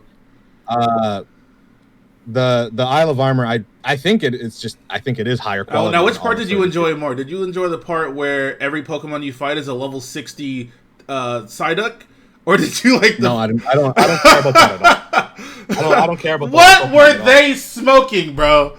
Yeah. They said, every stage of this tower is a very tough opponent. I walk in there and see a level 65 Psyduck. I go upstairs, I see a level fucking 66 Eevee. What the fuck are they talking about? Yeah. The problem is also like Leon's champion team is higher level than all of that shit. That's what I'm saying. Why would they not even take into consideration the fact that this game's been out for 8 months and I could very easily they gave me all the tools. They gave me all the tools to have as many level 100 Pokemon as I want with EVs, with good moves. They gave me all the tools. Why would they not take into consideration that I might walk in there with some strong level 100 Pokemon? Why would they actually not even adjust the game at all for somebody who's been playing this entire time that could very easily have a million level 100s? Why am I finding a level 65 Psyduck? What the hell's going on? What I wanted to like, what I did like about Isle of Armor, it wasn't that shit. What I enjoyed more, what made me enjoy it more than Sword and Shield, was like, there's so many, not even so many. There's like 5 or so really expressive and fun characters. Sword and Shield had like none. Mustard is cool. I will agree with that. Cool. Yeah, I do like Mustard and Honey. They're cool. Yeah. Avery really surprised me, personality wise. Probably one of my favorite rivals ever. Looks fucking terrible. You talk about Abraham Lincoln. Mustard and Honey's teams, when you battle them for the final time, are actually pretty fun as well to fight. Yeah, well, if you're not using level 100s at least. Yeah, Mustard is fun. The cutscenes that you get after you obtain Kubfu and Urshifu made me really like him. Like Kubfu, you mean? What did I say? No. I'm saying you made you really like Kubfu. Yeah. Like the expressions they gave him, and all those little cutscenes. They were just. I loved it. Wild area is better than any route or area in base game. Yeah. Also, I won't be upset if Urshifu is like the next Pokemon rep. To be honest. In Smash Bros? Yeah, like in Pokken, yes, sir. I agree. That's right in there. Did I say that? Bro. Did those words come out of my mouth? Yeah, that's what I heard. Just give it up, man. You know, when I look at the Pokemon games, especially with like the DLC that they're doing now, I feel like there's someone or people in Game Freak that genuinely have real good ideas, but there's like a lack of harmony in the company, and they're never able to execute those ideas as well as they would like to, which is always a shame. It just doesn't make sense. You are literally like, again, I don't mind the shit. I play the games, I'm fine. But it's like, you are literally the #1 entertainment brand in the world. You go on the internet, it's literally #1, above Star Wars, above anything. You could do something a bit better. But do they care? No, they don't. Did you give her all the watts that she needs? No. There's a line where she basically punches you in the balls in real life, where she says she called a bunch of champions for you to battle them from other regions, but then the next text box immediately says, but they said Galar is too far away, so they didn't come. Thanks for mentioning it at all then. Like, why? Right. Thanks for give you a little tease. I definitely feel like that's a they tease. They did that shit knowing damn well they were never gonna put those motherfuckers in the game. Yeah, you know what else was a tease, bros? Was Battle Frontier project starting soon. Fucking sign. Why do they even do that? That shit's so corny.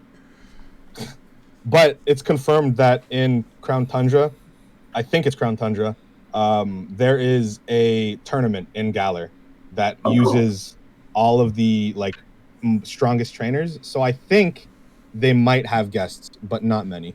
I don't think we'll ever get something as good as the Pokemon World Tournament. That was the best thing. That was literally one of my favorite things. The Pokemon World Tournament should be in Galar. For me, I love it. Which is crazy because it happens in the anime. In the anime, it's canon. The World Tournament thing? Yes, sir. Yeah, and all the leaders in the Elite Four and everybody fight for like 6 episodes in the anime, and Leon bodies the shit out of everybody, including Lance. Of course he does. Wow. That's the best champion there ever was. In the Pokemon world, Leon is the guy. He's the guy. Leon is the guy. In the anime, Leon is the equivalent of a video of the Pokemon video game series player characters. Never lose. Perfect trainer. Uses Charizard. Pretty much. And then I, as a 10-year-old boy, walk up, been playing Pokemon for a week, and I beat his ass. Yes, sir. Yes, sir. When are they going to stop this fucking storyline? This 10-year-old prodigy walks out of his house and catches 3 Pokemon and beats everybody in the region who's been battling for 30 years straight. Leon's journey sounded more interesting than the fucking main characters. Trains with Mustard. Becomes the strongest trainer in like the world. Like, I'd rather play as him. That's what I'm saying. That's what I'm saying. No, because then he gets bodied by a 10-year-old. That's what the story sucks. No, because if I play as him, I'm fucking just. You are, yeah. The thing to me that maybe like I would want to see for a future game, and I think this is something that maybe you liked about it, Zeph, is the wild area like that we have in the Isle of Armor, like the little events that happen where Hop comes in and you hang out with him for a little bit, and then you're chasing after the slowpokes and stuff. Like, I feel like they could do that for the story of whatever the next Pokemon game is. Like, we don't need the gyms. We don't need like go to each of these stupid towns and do the same thing over and over again. Like, I kind of want them to just give us a huge wild area with locations kind of like what the dojo is in the Isle of Armor, where you go, it's a central location, there's battles there's like a gym area, and that's that. And then the rest of the wild area you could do at your own range, right? Everything is level scaled, so you could start in any area, you can go do anything, and then little by little as you make your way through everything else, maybe like in the center of this massive wild area is where the Elite Four and stuff is, and that's where that opens up the post-game content. But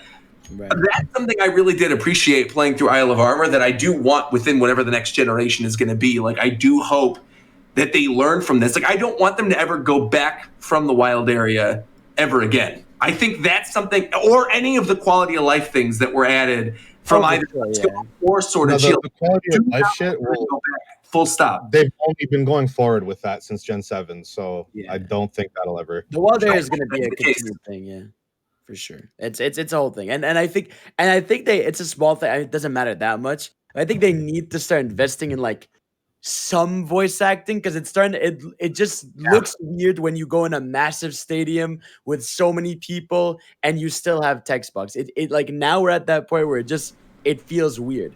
Like, there was an entire scene of the dude singing with no audio. Yeah. What the fuck was that shit? Serious? I could not believe they did that. That shit was gross, man. And it's really weird to me. Like, when I played Sword and Shield for the first time, right? When I first played it, that was pretty much the main thing that I was playing that year. Like I was busy doing other stuff, so I didn't have time to really play anything else. But like this year, I played a lot of RPGs, and I just played through Xenoblade again, and I just played through Final Fantasy VII Remake, and so it was incredibly noticeable going back to that they don't have voice acting. Exactly how I felt, Roger. It was due to the fact that I just played Xenoblade. I think if I didn't just play Xenoblade, it wouldn't have bothered me as much. But again, like you guys said, with all the RPGs that are out there now, it really did. Coming back to Idle of Armor now, stand out. It's the only one now that looks. Yeah. Yeah, and the way the game looks too. Exactly. It's like coming off as Xenoblade again. It's just weird too because it's not like Pokemon is foreign to voice acting. There's like an anime with 1 billion episodes where characters are talking left and right. Like it's not like it's like Pokemon Masters has voice acting. Yeah, that's that shit is insane, man. The thing is though, when Pokemon gets dubbed, when we get the English dub, you know it's gonna be ass. You're not gonna be able to play that game in English. Just anything, just something. It just looks weird when you're in a massive stadium. And whatever the fuck the director's name is making a speech and just there's no one talking. It's just weird. It's so weird. You know, while they're at it, do mocap. Just all the animations, just new mocap. One day. 10 games from now. 10 games. It's happen anytime soon. I don't think. 10 games from now, I give it to you. Yeah. But it's interesting that you brought up Pokemon Masters because that is actually something else I want to talk about. So Nintendo, I guess, recently said that they are stepping down from doing mobile phone gaming. Let's go. With the results of the mobile games, they were fearing the mobile monetization practices that damage the brands, and I guess specifically Animal Crossing New Horizons made them reconsider the growth on their own platforms. And so now they're going back into investing into console gaming as opposed to just doing mobile phone stuff as well. That's good. Definitely. That is good. But I don't want them to just kill off Dragalia. No, they're not going to. They said they're going to continue the ones that exist. Because I think the big problem with Nintendo's mobile games is some of these are just not monetized well, or monetized in a way that's going to get people to want to play them. Like, what the hell is up with the Mario Kart one? Like, that game's ridiculous. The Mario Run one seemed really bad. Mobile games blow dick. Fucking Masters there's one cool thing at Masters now, finally, but like, fuck, it took them so long to even make something that's actually fun to play in Masters. It's so funny. It's so funny how, like, Nintendo specifically with their mobile games, you can literally tell how many experiments they tried. Like, you can literally tell each one of them is a different experiment. Right? Let's try a premium one with Mario. All right, let's try a Mario Kart, and it like costs $1 billion. Oh shit, Fire Emblem Heroes did super well. That probably means we could make big money with this other IP. It's just like everything felt like an experiment. And like Dr. Mario World came out, didn't even play like Dr. Mario, and it barely got money back. It's like they were just like all over the place with it. And it's like the thing about their mobile strategy in general, it's like they started that in that last 2 years of the Wii U, where they needed something to keep money, of course. Yeah. So it's like you can tell that obviously with the success of Switch and people and them seeing like, bro, we're making crazy bank with our IPs and our handheld console thing. It's like we can Fire Emblem Heroes makes $1 trillion. We're gonna keep that, but we can just like not focus as much here. But Dragalia and Fire Emblem aren't going anywhere. Exactly. Yeah, okay, cool. That's good. That's all I care about. The article shows that like, oh, they lost money, but it's they lost money compared to last year. Like you compare Dragalia last year, Dragalia literally just came out last year. So of course, I'm just glad that they're not fucking wasting their time on this trash ass platform anymore. Yeah, I feel like they did it. It's just mobile's so big in Japan. So like, I just hate it. In there. I mean, to me, if they're gonna do another one eventually. If they do want to like implement another IP, because I think eventually they're going to have to make another one just to appeal to the shareholders that are asking for it.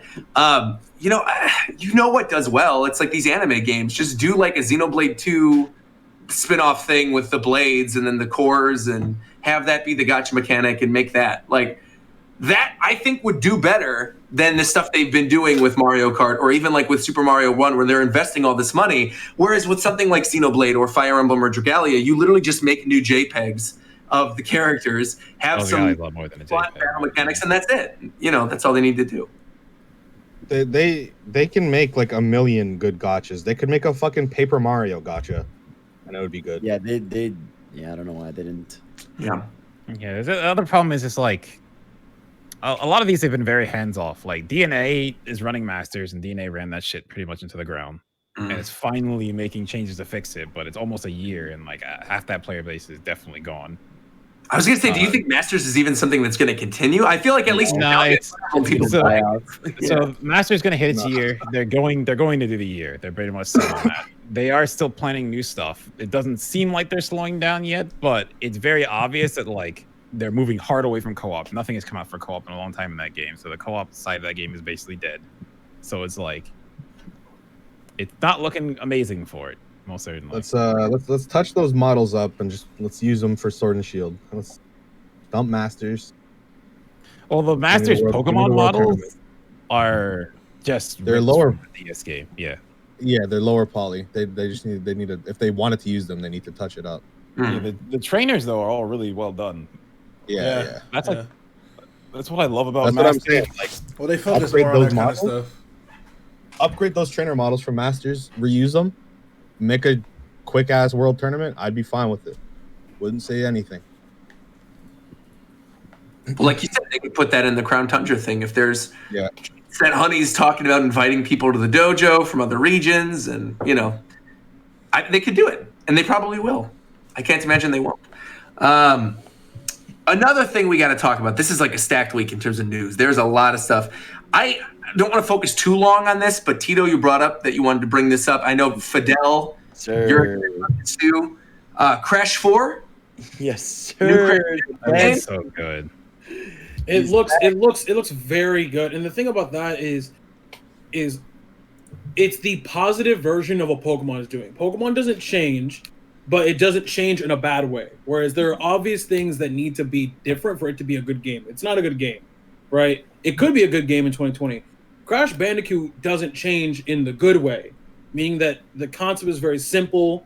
The gameplay is really, really fun. They just improve on everything that would enhance what the formula already is. They make it look better. They make everything run better, because in a platform like that, you need everything to run at a locked, 30 or 60, ideally 60 at minimum, right? So it's just that game. If you guys haven't seen, check out the trailer. It looks so. It's a direct sequel from Warped, like which is crazy. So it's like it's picking up right after. So it's a true sequel. It looks incredible, and everyone's gonna get mad as shit because that game about to be hard as fuck. Like, that's how, that's how it should be. Crash Bandicoot's dope. It's crazy to me that I'm so excited they actually went back, but there's been 8 games. So I thought the last kind of okay one was the PS2 one. I can't remember what it's called. One? The first time they have crushed. The very first one. Yeah, I think it's the first time they have crushed. I thought that one was okay. It definitely wasn't as good as the first 3, but it was okay. So then to actually go back to Warped and actually continue that story is actually really cool. Well, it's because of the re-release. It's because of the Insane trilogy. That's the other thing I really like is they actually went back, they remastered the old games, and they basically learned from remaking the old games how these games are made, and then made a new one. Which is I don't know why other platformers don't other old mascot platformers don't do what they're doing. Because I think there aren't very many that people actually care about. I don't know. I think please Ape Escape I trilogy. think a game like this could revitalize 3D Sonic. Honestly, if there is a 3D Sonic game made by people who actually know what makes 3D Sonic good and love 3D Sonic, like the Crash and Spyro people, we might get a good one finally for maybe the first time ever, other than I guess Generations. But I'm glad you bring up Sonic specifically because of something that's happening tomorrow, which is the New Game Plus Expo thing or whatever, where they're going to be announcing a bunch of new games. And Sonic's birthday, and it's Sonic's birthday. Tomorrow. So do you think there's going to be a big at Sonic? 11 a.m. EST, McDowell. Okay. I think get up then. Yeah. What do you expect is going to be there? Do you think it's going to be a 3D Sonic? Do you think it's going to be? They've been teasing that the next Sonic game. We were supposed to get it by South by Southwest. They're going to say something, but then that everything's been going on, so it didn't happen. So probably I don't think they're going to show us too much. Maybe when they announced Forces or when they announced Team Sonic Racing, we might just get a title screen and some teasers. Yeah. But they also announced that I think we talked about this, that they're switching their focus to be, instead of just jumping games, they're going to take as much time as possible to make a good game. That's what that's what they need to do. Yeah. So I'm really hoping they stick to that. I think they're gonna do. I really, really think they're going like with Crash getting a revitalization, Spyro, and all these guys. It's like I really do believe the next game is either adventure remakes or some kind of sequel. Like even if they don't name it 3, they could like name it like new something like. I really do think the next game is yeah, that's it's like they would. It's like when it comes to Sonic, I'm really ignorant because I don't like any of his games really, other than like maybe like a tiny handful. I don't know what the fuck is going on behind the scenes. Is like, are the old higher ups at Sonic Team and Sega like really prideful? Do they not want young good developers to come in like Sonic feel Mania? like Sega has just been very much, and they even came out. That's another thing they said is that they're going to refocus on their old IPs because they've been very much like chasing a new thing and just like they have good like thing about PSO. The game's 8 years old. It's finally in America, and like they could have done that years ago. They just didn't want to. And it's just like Sega just has been lazy. It feels like to me. Yeah, and like, with them rebooting their old IPs and stuff. Recently, back in March, they re-released. It was not re-released. It's a reboot of Sakura Wars, and I thoroughly loved playing through that game. I really had a good time with Sakura Wars. It was a fun like visual novel / robot action game, and those original games are not really that accessible. And the thing they did in this game, the way that like you talk to the girls and you romance them and then you jump into different action. Like the action is kind of stupid hack and slash action, but it's fun. And if they do more things like that, if they do bring back a lot of those old franchises and reboot them in the same fashion, I think they're actually in for some pretty solid games on the future, you know. But in terms of Sonic, I just want like a Sonic Mania 2. I don't know why. Sega's good. It's just Sonic Team. I don't know what the fuck the problem is. Isn't Yuji Naka not even a part of that team anymore? He left long ago. Long ago. He made like the Kiwi game on Wii. Ivy the Kiwi. Who's what did Yuji? I'm sorry. What did Yuji Naka? Is he like the Sonic guy? Zuki. There's a Zuki-san and there's that other guy. So they both. Yeah, I forget the other guy. Yeah. So are those like the good Sonic guys? Yes. Well, I mean, they're good and bad. I mean, they have their shaky. They have their ups and downs, but yeah. I think that's really pretty much that era of Sonic was like the era that people consider the best of Sonic. I don't know, man. I just want one day, I want to see a Sonic trailer and have my mind blown and feel a positive emotion. I think they're trying to do that now for sure. 3D Sonic, obviously. Sonic Mania. I'm not nostalgic for it, but that trailer was still godlike. 3D Sonic. It's been really rough. Please. I definitely agree, though, that I think if Sega really wants to make a good impression or, you know, make some really good sales, an Adventure 3 or some sort of remaster of 1 and 2, just like that's everyone would just lose their shit over that. Like that's like one of the best decisions that they can make business wise. Yeah, love Sonic or hate Sonic would be great. Yeah, he does not deserve, like with his legacy, he does not deserve to be handled this way. It's so shitty. And I mean, like you look at Sonic movie, how much money that made. It's not like people are buying the game. Sonic Mania sold super well. Like when Sonic is quality, people actually care and they want to see it and they want to be part of it. So it's like all they need to. I really just think they got to remake Adventure 1 and 2. They'll be golden, and then they can, once they see that that's successful, they can be like, okay, now let's actually work on a successor kind of game. I kind of want them to just do. I don't want to say do something new because the problem with Sonic is they keep trying new things and fucking it up. Yeah, that's the worst possible. But I do want it to be like take an old formula that worked. That's what I want to force it to be. Take Generations, just add to it. But then they kind of fuck that up still. So let's do Adventure now. It's time. We've had boosts. But it's like, look at all of these fan-made Sonic engines. They're like fucking crazy. I don't know why they don't make a game like that or hire these people or buy their engine. I don't understand. They did for Mania. Mania, yeah. I mean, they did hire the guy who did mods. Bro, it's like that Sonic. What is it? Sonic Utopia or something? Yeah. That shit looks nuts. So yeah. So hopefully tomorrow. A big issue I have with 3D Sonic is it's not really. I understand the whole point is like you boost and stuff and go really fast. I think platforming's got to go. I think platforming is way more important because I think in the long run that keeps the player more engaged. When I'm boosting through levels, I feel like I'm not even playing the game. Really. That's my major problem with Sonic. Adventure is good because adventure's fast, but there's no boost where you're like crazy running. Like there's time to actually platform and hit enemies. I think a good example of a perfect blend of the two is the vanilla Sonic Unleashed levels. Yeah, where you're not Warhog, you're just regular Sonic. But that's boost formula too. I just think the safest bet is just do adventure. Yeah, and see how people think about it. Boost is cool. Like it can be cool, but I think you just have segments where you boost, not everything Sonic does is running. Or make it a power up or something. Yeah, that too. Because I remember seeing people talk about Forces like, oh, this game has like, there's no choices in it. I mean, yes, I'm not going to sit here and pretend like there is. When you play through the game, it's pretty linear. The problem is the way they wanted to design the levels in Forces, especially with like the avatar, is come back with a different weapon. You get a different path. Like, who's going to do that? I'm just going to play it once and just move on. Sort of unrelated, but it's really ridiculous how they had chaos in Forces and you never do anything with it. Don't even. We don't talk about how wild that is. Even like there's a lot of. Oh god, chaos not in a single time. Not because I exhausted the Sonic topic. Tomorrow, the New Game Plus Expo thing is happening at 8 a.m. Pacific time. Have they said how long it's going to be? I don't know yet. Okay.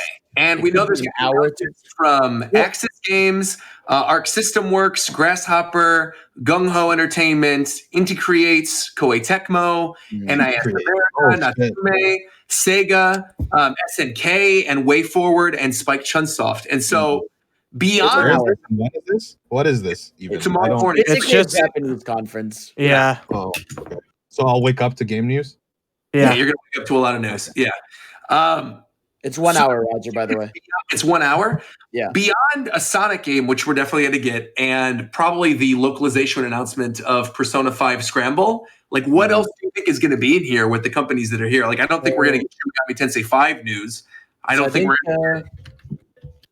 we're getting a Monkey Ball. I think like the old announcer of the old Monkey Ball like said he did lines or something. So there was a whole thing about Monkey that Ball already. No, they remade the shitty one on with Super Monkey Ball 3 is happening. Yeah. Oh, okay. And it's gonna be like Monkey Ball 1 and 2 where it's good and there's no fucking guardrails babying you and stuff. It's supposed to be. There's a really long video on it if you'd like to watch it tonight. Please link me. Yeah. It's crazy. The voice actor got hunted down because he was never credited and no one knew who he was, and he's been recording lines for a new Monkey Ball, like Fidel said. Yeah. Wow. Like straight up, it's not even like a hidden thing. It's like it was a crazy big thing. Oh, okay. People are thinking. I don't like that guy. I'm not gonna watch the video. You can just tell me what's in that video. Isn't Grasshopper? Next video. Isn't Grasshopper Suda? Yes. Yeah. People are thinking we might see no more. Heroes? We might see that. We might see a new Danganronpa because those guys who make it are there. SNK. Fuck that fucking series. Oh, King of Fighters 15 because SNK is there. We might finally see gameplay of that. How long ago was that announced? Evo last year. Okay. Did they say what consoles it's coming to? I'm assuming just everything. They said nothing. Just said it was coming. Okay. Yeah. Those are the notable ones. I mean, I don't even know what Natsume Inc. is. So that's like Harvest. Oh, we probably will see the new Harvest Moon. No, there you go. The gameplay of the new Harvest Moon. It's not really the same Harvest Moon anymore. Like Song of Seasons or whatever it's called is actually Harvest Moon. Like something else entirely. Though it sounds like this is going to be their first mainline trial at a Harvest Moon game. And I don't know if it means it's going to be like the old Harvest Moon games, but we'll see. Isn't modern Harvest Moon trash? And now what you want to focus on is story of seasons. I wasn't paying attention because I'm not a Harvest Moon guy, but that's what I heard. I heard like Harvest Moon is like a shell now of what it used to be, and it's like bloated shovelware shit. Right. We're probably going to see something about Ninjala because Gung Ho's there. We'll probably get more information on that. Isn't that coming out? Like probably Teppen, actually. That's Friday. I feel like did anybody like that? Talk about Teppen, like a new Teppen playset or something. Teppen? Yeah, Gung Ho also makes Teppen. Card game, right? Got it. Did anyone fuck with that ninja game? Like, does anyone actually like really like it? for the 2 matches I was able to get in, I kind of enjoyed it. Yeah, it was kind of fun for what it was. I mean, if it's free, I'll play a little bit more of it. It's free. Yeah. Also, real fast, Fray, move past the Sonic stuff. One thing I always want, because I love the Sonic Chronicles game. Is it a perfect game? No. I just like having a Sonic RPG. Sonic Chronicles. But the thing about it is, it ends in a cliffhanger. Town team, right? It's not on the DS. BioWare. And they, oh my God. They set it up for a sequel, but then BioWare got bought out by EA. But it's not as if Sega doesn't own another RPG company now. Please. They own Atlas. Like they could easily do something, but Sega, please do something. But they I won't. think we talked about that game on Japan Time before, because I think I remember telling you guys that in that Sonic RPG on the DS, there's an optional ending, because there's a bunch of endings. One of the endings is Sonic and Tails talking about how awesome the developers of the game are. and how cool BioWare is. That's amazing. Jesus. I think that pretty much covers everything about that New Game Plus Expo and Sega. Well, then the last thing. One last. I'm just going to throw out some good energy, and only because I've been playing it. Okay. I do actually now want Persona 5 Arena, only because. Nah, shut your dumb ass up, bro. Listen, because I'm not going to switch up, because the gameplay of this game is very gas, but the music and the character design is cool. So what do I want? I want character design and good music and a gameplay that I like, which is a fighting game. So it's the same vibe. I just want to play this in a fighting game. That's really Persona it. fighting game is actually really fun too. Because I like Persona 4 Arena. That game was fun. I wasn't good, obviously. That game was fun. So I just want the same thing, but I want a fighting game. That's all I want. You can emulate the arcade game on your PC, which is kind of cool. I guess you could. What system did Persona 4 Arena come out on? PS3 and PS3. PS3. Just curious.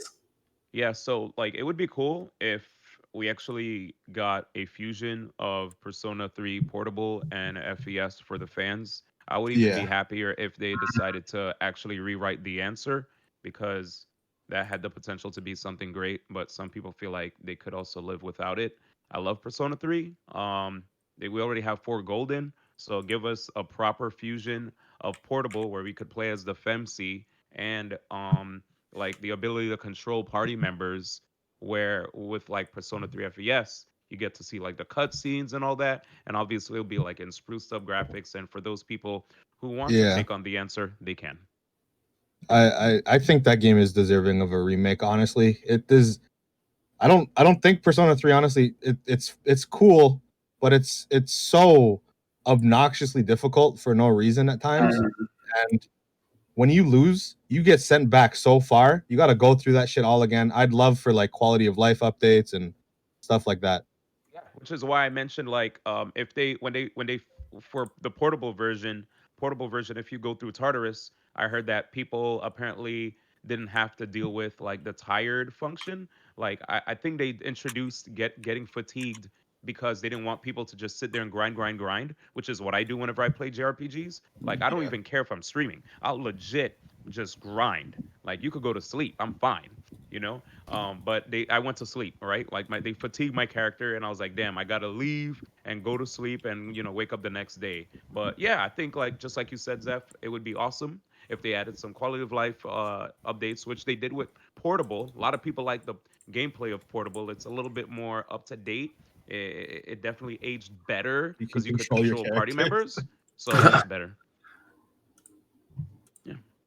All right, right on. And then the last thing I want to bring up, because this shocked me. I think we all saw this coming, but I just want to see this news today. Mixer is officially dead, and I guess they just didn't even tell them. They literally just dropped it. Said, "Okay, by the way, Mixer employees." It was actually fun. Yeah. My heart goes out to the smaller Mixer content. Yeah. Just lost their jobs from under their feet. Please, God, don't sign that Facebook shit. I've seen the thing.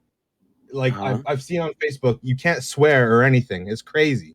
Oh my God. Facebook gaming contract thing? Yeah, because if you're a partner at Mixer, right, you're offered to become a partner at Facebook Gaming, but like Facebook Gaming isn't offering you the $13,000 they offered those other streamers. Right. God. So there's no point in taking that shit. So the crazy I really thing, just don't like Facebook Gaming as a platform for streaming, man. Having to use your full name to interact with a streamer. Yeah, that shit's weird. It's like it's not even. You say one thing wrong, bro. Weird, Your mom gets sent a message with a screenshot of what you fucking said. That shit is weird. Fucking little Timmy got caught. Why would they're obviously trying to bring in? You know, Facebook has a fucking shit ton of people on it, so they're trying to bring those people over. But that shit is weird, man. Why would you not make it a separate website? I don't care. Who's watching people game on Facebook? That's so weird. I watched it one time because that Mario 8's tournament, and it was not good. It sounds like ass. I hate the layout of anything Facebook. So it's like it's uncomfortable to watch. You have to use your real name. Everything's white. Can't make that shit. The streamer has to have like no personality because they can't. You don't necessarily have to use your real name, but you have to use a Facebook account. You have to use you have to have a Facebook account. I personally don't have multiple Facebook accounts. I have one Facebook account that I've had for a long time. I'm not making another one just to change my name to some bullshit so I can use Facebook Gaming. Right. Yeah. Facebook does have dark mode now, but the problem with the Facebook layout is that the site sucks. It's suffering from what a lot of sites are suffering is that there's too much empty space. Yeah. There's no point for as much empty space as there is. What, Facebook? Yeah. Yeah, and remember like looks old. Years ago it was so cluttered and busy. It's so stupid. I don't know what their UI is anymore. Yeah. Man. So apparently, like I said, Mixer is shutting down July 22nd.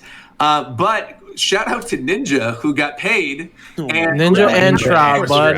Yeah. Yeah. They made that cash and just said, "I'm out." I don't know, man. Mixer's whole idea of trying to just bring the big people over was dumb as hell in the first place, if you ask me. Yeah. They could have used that money to put into their platform so that they didn't have to shut that shit down. I bookmarked one of the stories about this real quick. This is from Richard Lewis Reports, who says, sources familiar with the deal have informed us that while Facebook did try and negotiate to keep their big partners with both Shroud and Ninja, they chose to opt out. They have received their full payments, and as of midnight yesterday, are free to engage in talks with other platforms. Last night they were multi-millionaires. That boy got that petting job. I can't even imagine how that feels. 30. Did you imagine like you wait? Oh my god! Bro, I can't wait to watch Shroud back on Twitch, man. Bro, Ninja made $30 million from his overnight. It's he never had to stream again. Shroud made 10 million. Bro, these guys, they don't need to stream anymore. That's the bro, listen to me. Bro, listen to me. They could literally just like go live on their freaking Twitch app and show their face for 10 minutes, bro. They could be like, "Yo, what's up?" I don't know. The minute I made the minute you make that Facebook money, you shouldn't even be worried about shit like that. No, and I can't imagine that they are going to like stream again regularly in any capacity. Why would you? Fuck that.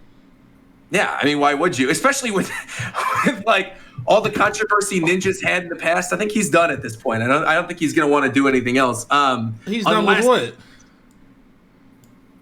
What do you mean? What do you think he's done with? Like streaming regularly. Why would you stream every single day if you've already It's called staying relevant, man. Right, but that's exactly what D1 just said. He could go live like once a week. That's not staying relevant. He's definitely going to stream, make a TikTok and be He's definitely going to stream a lot. Why would you stop streaming? Knowing these guys, wait, I just realized something what Shofu mentioned. These guys are definitely going to get sponsorship deals. So exactly. They get sponsorship deals. You can go up from where Ninja can definitely go up from where he is right now. Yeah. I guess I'm just I guess like I'd be complacent. I don't have that mindset. Yeah, I'd be done. That's why y'all not up there. That's why y'all not up there. No. Work hard, play harder. That's why y'all lazy ass niggas ain't up there. Talk about complacency. I was literally gonna say, bro, they're a different breed. They're gonna do it because they're like, nah, bro, why wouldn't I do it? Exactly. Why wouldn't I get back? Because guess what? Every day I don't go live, that's money that I'm losing. That's Why what would I'm saying. Hey, We're trying to get these bags around here. Right. But you know what? At least no man.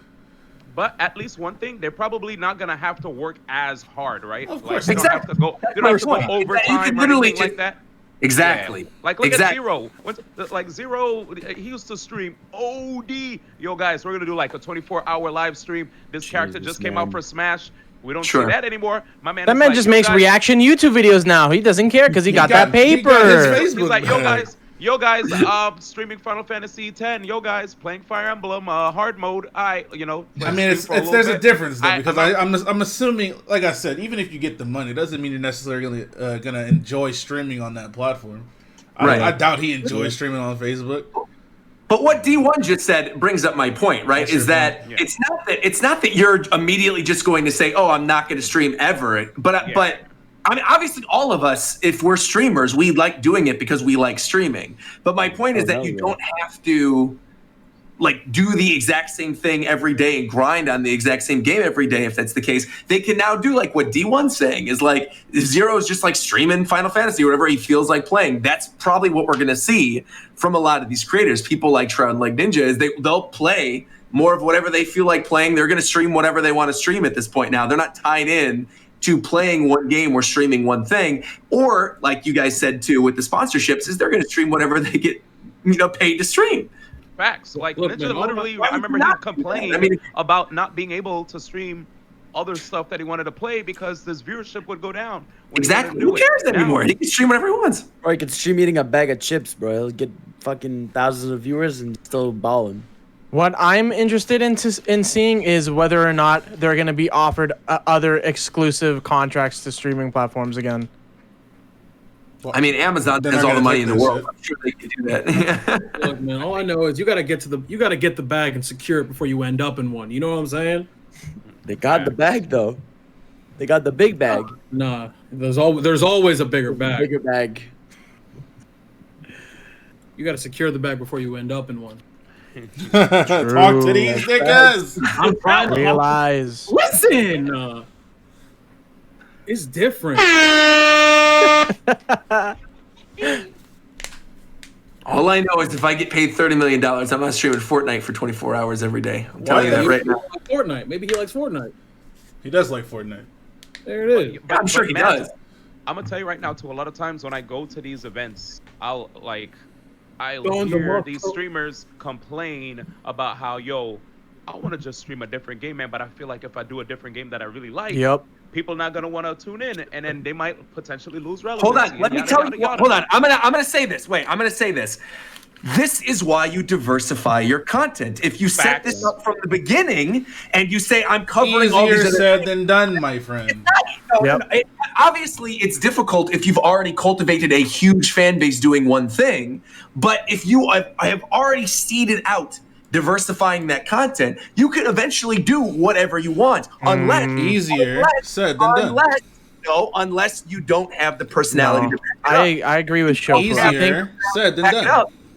You're done. It's definitely easier said than done, right? Because at the end of the day, you build your base with the people that love you for whatever that one game is. And then the moment you switch off, there's definitely going to be a drop off. But those that actually like you for you, they'll be there. And if you just keep cultivating that land, you'll get there. Exactly. But understand that there's gonna be a drop off though, and don't don't be sad when you notice that mad heads unfollow you because like in my case, D1 doesn't do as much melee anymore. He's out here doing ultimate. I ain't gonna support him as much, man. I miss when he did melee, and I'm like, you know what? It was cool. Thank you for your support back then. If you don't really like me, you just only like the melee me.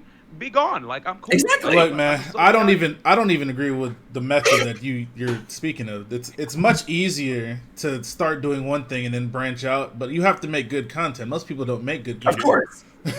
If you make some good content, you can do whatever the fuck you want, whenever you want, as long as people are there. That's my point, Shofu, is that if you have a personality that people want to watch, or if you're making good content, it doesn't matter what you're making. The content will shine through at the end of the day. That's exactly my point. That's what I'm saying. But you said you got to diversify early so you can do whatever you want later. Yeah. Nah, that's not true. For some people, I played Pokemon for fucking 5 years straight before I did anything else.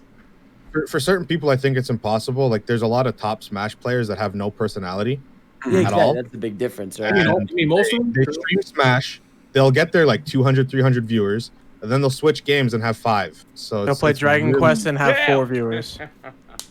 Yeah, it's about like if you have that personality to back it up. I guess it depends on what you want. Like, do you want to be just like a gamer, or do you want to be a streamer? Like, do you yeah, it's all based on people's goals for streaming. Yeah, of course.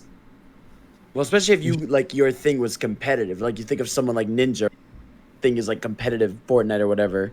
So obviously, if like he plays less and less of that massive crowd that was there for a specific thing, sure, that guy. That's not what I was here for. So that's how you need that. Like that's how even me, like an early time, it's like I try to just do different shit and have fun because I don't want to be attached to like one franchise or anything. I feel you. I know in the same Actually, way. yeah, Nairo's a good example for that. Where there's a lot of good examples. I'm not saying every Smash player, like Mango, Nairo, Zero. There's a whole bunch. Leffen, Void. Those are all great streamers that get viewers pretty much no matter what they do. Exactly. It'll fluctuate, obviously, but not everyone is able to. Started doing one. Not everyone could be a performer. But it's much easier to start doing a thing, doing one thing, Yeah, and then you get the people there first. You can't just start doing Yeah, random I agree shit. with that. you can start streaming whatever the fuck you want. Like today, Nobody does that. You don't get the people there. I don't think you get the people there in the first place unless you are of a very high skill level or you have a good personality. Well, obviously. Like that's where you get the people in the first place. Well, that's not even true. That's not even true. You can Yeah, just make content people are interested in. You don't have to make good content or have a personality. Well, If I make some opinionated videos, somebody might pop up. When I say good, it's subjective. I mean something that people are going to enjoy. There's always an exception to the rule. If that's the Twitch formula, right? Play the game that came out right now. You know how many people were playing Last of Us? You know how many people? You know what I'm saying? And then that's gonna get obviously more people are gonna watch that game because it's new. Or if it's a fighting game or something like that, it's much easier to get people when a thing is new, regardless if you yourself are either good at it or a good content creator. Like it's much easier to do a thing. Like if you look, it's crazy how just look up fucking Pillars of Eternity on Twitch. People are always watching that shit. No one plays Pillars of Eternity. Like what are you talking about? Like no one plays that shit. Like what are we doing? Like Pillars. I've never heard of that game before. Pillars of Eternity. And there it is. I'm just saying. There are 29,000 people watching Mario Tennis Aces right now. Okay, I looked up Pillars of Eternity. It's got 11 viewers right now, so I don't think that's a good example. It's got literally 11 viewers. It's a lot of just right place, right time. Like you could be doing all the right things. That's like the thing that scares me about my own stream sometimes. I think about I could have done everything I've done up to this point and been nowhere. But it's just like you do it because you want to do it, and then exactly happens. Yeah. It's like in my case, right? Like I'm inconsistent when it comes to viewership. There might be times I'll have like really good days, and then there are times where I'll be playing a game where people will be like, okay, maybe this is not their cup of tea, or the game just came out and they don't want to get spoiled, blah blah blah. There's always a bunch of different reasons. But I remember there was a time where I played Kingdom Hearts. Mad heads came out of nowhere just to tell me what to expect, or what's gonna happen, how to play the game. I was like, bro, I literally said Same blind shit in the happened title. to me. Exact. Like, wow. Okay, I'm glad it wasn't me. When I played Kingdom Hearts 2 for the first time, like before KH3 came out, that was probably the worst experience I've ever had streaming a game. the whole Never community deal with comes Kingdom Hearts in, dude. fans, bro. Yeah, like they're telling me like frame perfect shit and stuff. Like, leave me alone. Bro, Like, that's bro, what I I'm just saying, picked bro. this up. I'm playing Persona 5 right now on stream. Niggas come in every day. Bro, what you need to do is you need to make this persona so you could do this against this boss fight. And I'm like, man, I banned everybody frame 1. I banned 20 people because in my title, or fucking it says blind playthrough. And every 30 seconds, my Moobot goes, if you spoil me, I'm banning you. That's all it says. If you spoil me, I'm banning you. Every 30 seconons. Bro, I was playing Persona 3 and a person literally was like, yo, do you know about October 4th? I was like, bro, like, why, bro? Why? And then they're gonna be like, yo, D1. Did you experience the part where this person died yet? I was like, is that how you ask a fucking question? There's an exclamation point ban in my stream. Like that's a command now. I gotta put it in manually. I will ban you. Like what are we talking about? Get out of here. And nobody reads titles, bro. Nobody reads titles. No. You think people read titles? You put exclamation. Bro, nobody reads titles. They don't read titles. They don't read game category. You know how many times I stream something and they say, What game is this? The name of the game is there, bro. They have the box art and everything. They just see your name and they click. And then after that, and I'm like, bro, I definitely put a command so that you could type it in. Usually the sensible ones, they put ! command, and then the bot will be like, yo, blah, blah, blah, this is the case. This is the system I'm playing on. This is not on an emulator. This is my first time. This is exactly what I was saying, Roger. Every time I say fuck the chat, this is what I mean. Fuck the chat. Yeah. Oh, I never, ever on Twitch especially look at the chat for any kind of game thing at all. And then if I am playing a game on stream, I'm going in knowing the chat's going to do that. So I'm not going to play something on stream where I think people are going to constantly come in the chat. Oh, have you seen this? Have you done this? Bro. Like I didn't stream Xenoblade. I played fucking. I played Undertale on stream when it was out, or when it first came out. That shit was awful, bro. I'm sure that was Shofu, remember when Doki Doki came out and I had to turn off the chat? Bro, and I had my man said she's fine. She's just hanging out at home. I said, bro, what are you doing?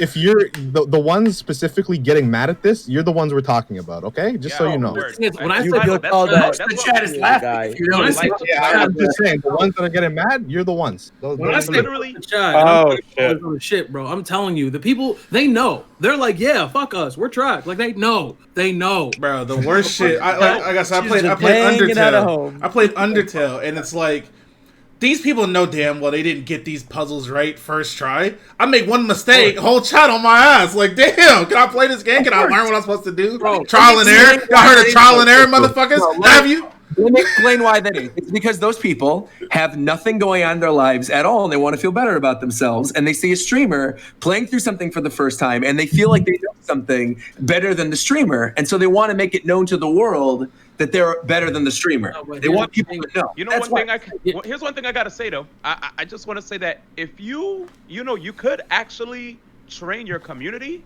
If you put out a certain message, if you put out a certain message enough, and you tell them something, they're gonna inculcate that, and not only will they internalize it and do it themselves, if they see new people come, and even if they're not a mod, and there's a person that comes through and starts yapping, the whole chat will start spamming. They're like, yo, we don't want anyone to see this. Spam. And I'm like, yo, thank you, I love y'all. If you don't say nothing and you expect them to know that you don't want to be spoiled, you're gonna keep getting spoiled and you're gonna keep getting salty, and nothing's gonna get better. So you have to communicate to the chat. Talk to them. A good Twitch chat, man. A good Twitch chat really helps the stream. That's fine. Honestly, yeah. My chat, when these fucking people start coming in, they just start bullying them. That's it. They leave on their own. I don't need to ban anybody. I get mods that apparently get power hungry sometimes. I did like a watch through 100 on Twitch, and there were mods that were banning people for very minor spoilers. And the thing in the stream is, if you get banned, I trust my moderators. I'm sure that my moderators, if they ban somebody, it's for a good reason. And so the thing is $50 on PayPal and a 2-paragraph apology. And are you fucking serious? See, I wish I could trust my mods. Let me tell you this right now. It has trained my chat to behave. It has, because now nobody on any of those watch through streams speaks up or spoils anything. The only time I ever have to worry about something in a chat now is One Piece spoilers a couple days before the chapters officially come out. That's it. And bro, even you're a demon. I don't care. You're a demon. Roger, $50, bro. I don't care. You're a monster. The most OD. I, for one, respect the efficiency. $50 and a 2-paragraph apology on PayPal. And the crazy thing is, people have done it.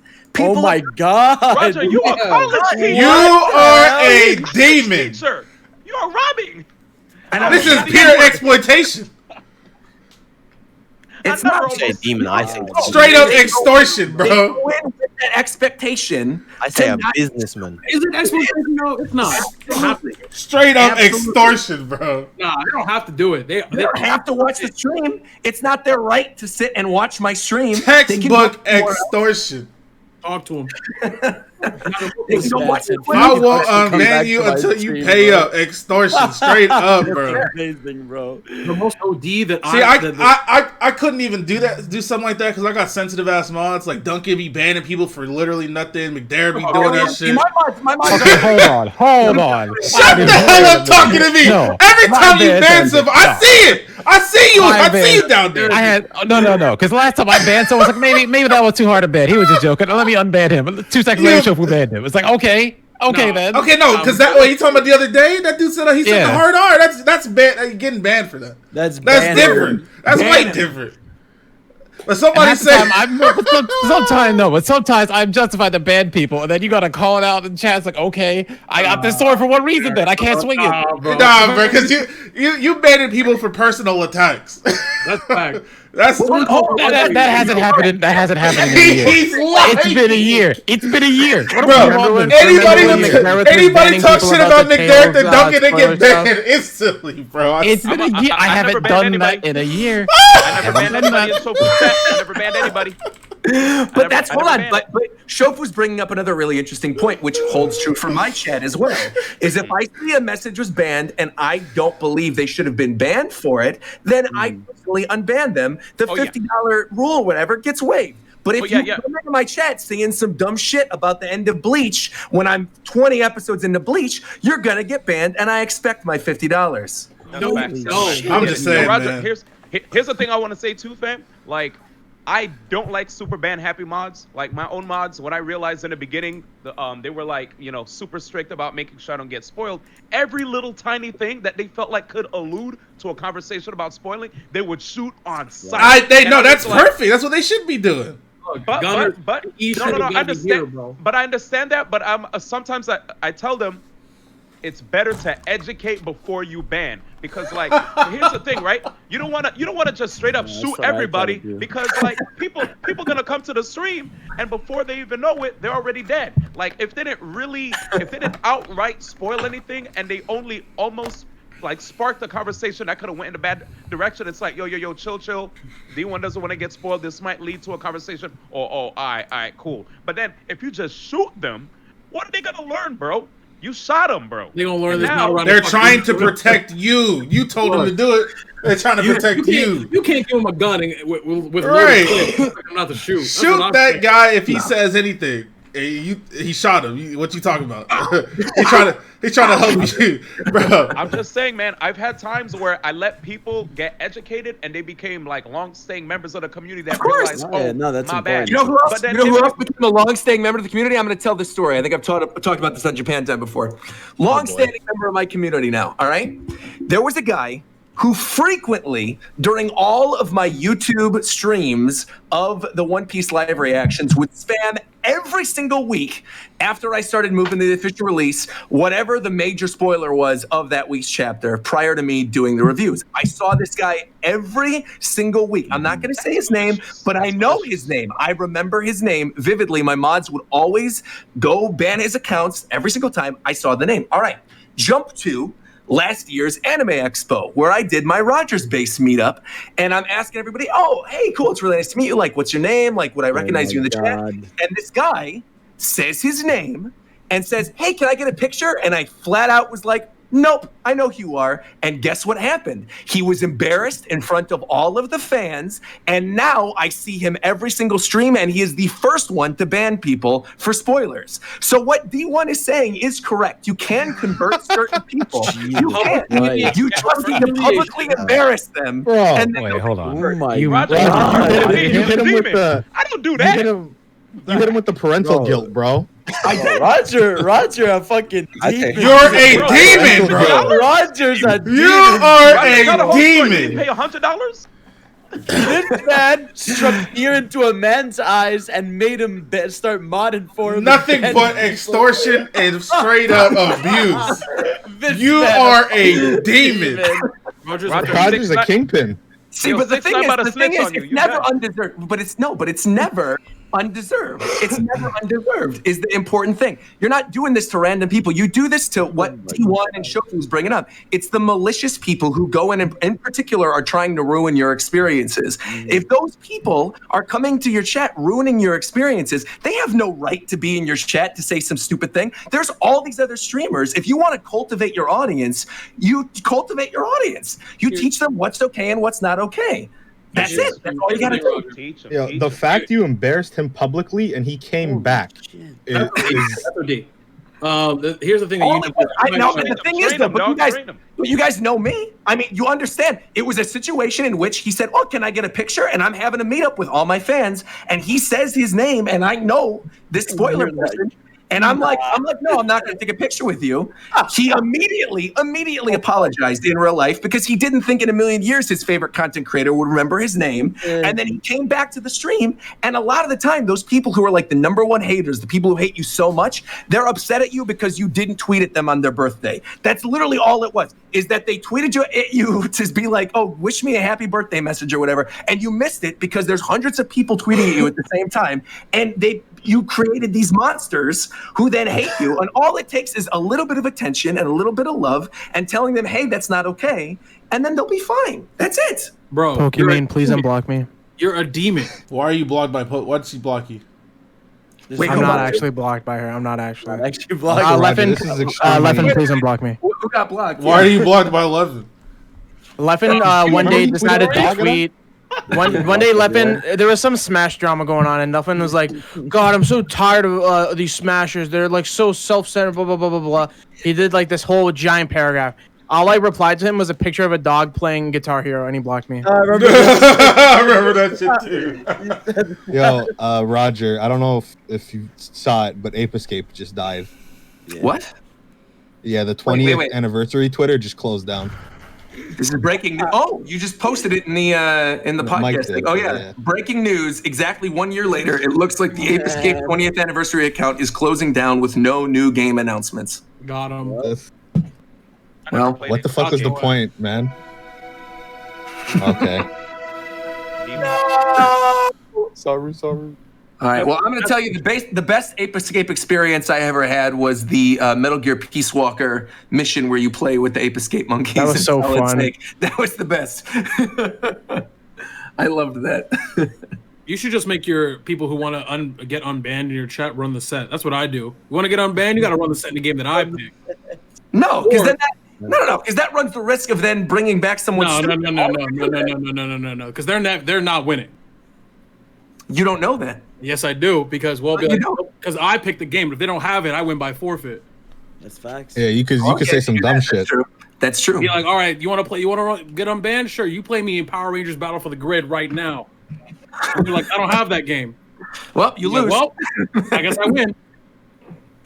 See, but that's unfortunate because then you're giving the developer money, whereas that money could be in your pocket with a 2-paragraph apology, $50 PayPal donation. Because you're a fucking demon and you need to be stopped. Bro, did you put these apologies on your fridge, bro? No, I don't. No. He frames them and puts them above his computer. I read them live on stream is what happens. I read them live on stream. Wow. It's got to be like a live thing. Like, obviously, it's I'm something sorry for spoiling One Piece 892. I'm so sorry. Or Roger, you could do the reverse. You're like, all right, what game do you want to play? And they'll be like, all right, if you buy from me, I'll play you. And if I lose, I unban them, and then the next stream I just ban them again. And then you say, all right, 1v1 me and Last of Us 2. That doesn't have multiplayer. Right, but then don't worry about it. But by doing that, right, you are wasting precious time that you could be spent securing the bag somewhere else. You spending it on content. You're sitting there playing Power Rangers Battle for the Grid. You were just talking about how the bigger audience is to play games that people want you to watch, like to play and to watch. So that's not content. Look, Roger, we don't have. Not all of us have a weekly some weekly guaranteed content from this manga now. Maybe you should. Maybe you should find some weekly thing to do consistently. Instead of literally holding our fucking people in our chat for ransom, you demon. It's not ransom. Just don't say stupid things and don't That's it. It's extortion, not ransom. It wouldn't be ransom. Yeah. I mean, you are holding these guys hostage, but okay. Not at all. I mean, they can make a new account. If they're that stupid that they can't make a second account to get through the ban, I don't know what to tell you. They can't anymore because of the new Twitch implement. They literally can't make a second account anymore. Oh, dang. They have a whole another I have to FPS. I have to reevaluate my policy then. I got to reevaluate my policy if that's the case. This man, That's another thing. If all you have to do is open up a Gmail. Just open up a Gmail for ban appeals for you, and then you're good. Oh, Totoro in the chat said I could IP ban them. Hey, there we go. All right. Well, that's just bans now on Twitch. You're at 20 they can't even see your chat at all. Huh? You're at 20 viewers now. You're going up. Yeah, around about That's that. where your average before was like 15. That's cool. Excellent. You're playing Chrono Trigger right now, Subscribe right? to my guy Virum_SD. How far are you in the game right now? Well, Chrono Trigger, I finished. Oh, nice. What'd you think of it? Phenomenal. Excellent. That's what I like to hear. Oh yeah, when I finish this game, I'll let you know. Yeah. Yeah. One of those. You are about halfway through. Like it's yeah. Let me tell you. Right now it's November 3rd. Yeah, you're getting there. That's a conversation that Virum had that got me geeked, bro. I was like, damn, Virum, I'm at. What are you playing? This game, Persona 5 Royal. I'm at 8. I was at like 70 hours at the time. I was like, damn, Virum, bro, I'm getting pretty far, bro. I think I'm almost done. He was like, what hour are you at? And then he says, you're not yet. And then he said, you're like halfway through, bro. I was like halfway through. That can't be right. And then he sends me this fucking he sends me this picture. He's like, yeah, bro, that's about right. He sends me this picture of 133 hours on this stay pile. I damn near shit my pants, bro. Like, I was like, get me the fuck out of here. You lucky this Pokemon DLC tried. I got nothing else to like play. the DLC. Is it worth? I heard it's like 2 hours of content, but you could like. So it comes if you pay it. You have to pay for both at once, right? The first DLC seems like shit. But I think it's not that. It's not that shit, but it's pretty shit. Shit. I'd say it's overall shit. Anyway, it's definitely shit. The second DLC though looks to be this like through leaks and stuff looks to be the size of an entire region, and it's like split into chapters. So that is probably what you're paying for mostly. Wow. It's the appetizer, bro. These are some nice mozzarella sticks. You know what I'm saying? Some hot liquors. So when Isle of Armor, it's more like cold mozzarella sticks, but cold mozzarella. Come on, bro. Damn. So the moment you guys played it, you were done within like 2 hours. Then there's like nothing, no news. Like 3 to 5 maybe. It's not not 5. Isle of Armor, I've played for 3. a while. But you can get a lot of gameplay out of it because there's a lot of stuff to do. Yeah, if you want to catch all the new Pokemon that are there, find those damn Diglets. Raids, the new. Yeah, easily like 10 plus hours of content in there. And have there been enough Zero Aura raids to get the shiny one? I'm fucking tired of Zero Auras, man. Oh yeah, that's ruining the Zero game. Aura. That's actually ruining the game actively. It's like Animal Crossing Bunny Day. Oh my god, you just find him in every hole. but with Zero Aura instead. Oh my You can't catch them, can you? You just battle them and that's it. You just battle them. That's boring. That is kind of weird. Yeah, I don't know why they would do that. The length of content, and again, it's the thing that I always have to be reminded of. The reason why the game feels so short is because you can basically juke every encounter. So that's why it feels so short. Like if you add Pokemon games, if you were to account for a percentage of encounters, it has to be like 40 to 50% of the whole game. That's like, cap. I stay with repels on deck. Millions. Billions. Billions? Trillions, bro. You don't have trillions of repels. I have trillions of repels. You do not. You do trillions, not. bro. No, you don't. Your bag is not that big. Yes, bro. Why I can fit a bike in there? You think I can't fit some fucking repels in there? Yeah, look at it. Yeah. That's the Tower of God bag, bro. Infinite. It's bad.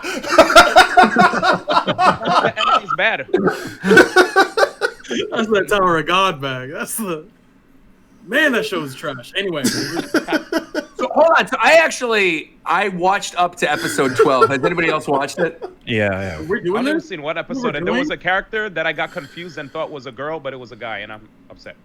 Yeah. Talking In Tower of God? Still relevant to the name. It is, yeah, I'm absolutely. still laughing at the Tower of God bag. There's a character. I'm just gonna say this right now. There's a character who did something in the most recent episode that I guess a lot of people hate this character for. I don't think she's done anything wrong. That's kind of If you know what I'm talking about. What? No, You're Roger. You're smoking dick right now. Like, How, to me, Roger? people. I mean, I'm not saying that like.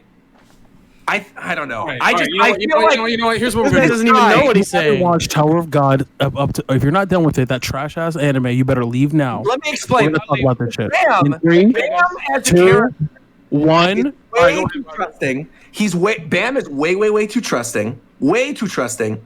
And the foreshadowing is so clear with this character that they are going to betray him that it doesn't make me feel bad for him at all that he ends up getting betrayed by her. Okay, but hold on. You gotta think of him as a character. He lived in a cave, and then this girl shows up and changes his whole world. Of course, he's gonna care about he's gonna try and help her, no matter what he has to do. And that's his first mistake, because I never gave a fuck about what a bitch thought. What the fuck are you talking about? Where the money at?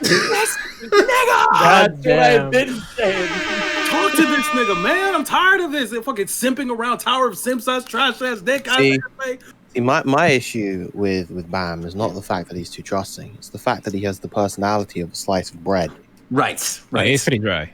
I like Rack. Rack's cool, the turtle guy. Bro, he's funny. My problem with the show is now how I don't know, is this a spoiler? Somebody got stabbed, right? I already did it. Somebody got stabbed. You're good. And when this character got stabbed, I never gave a fuck less about that character getting stabbed than anything I've ever cared about in my life, bro. About Rachel. They've done a terrible job of making me actually get invested into these characters. Exactly. I don't give a fuck about what happens to any of them. Yes, because then you have no investment. There's no stakes there. You're like, okay, so this person did this thing. Like, what does this matter to me? Like, why should I feel this way about this thing? I don't know anything else about this character yet. It doesn't matter to me. Right. The issue also is that Shofu and I have been talking about this, is that the main character sucks because he does nothing by himself. Episode 1, he gets help from that tall ass chick. Episode 2, he gets saved by Bag Nigga. I'm tired of this.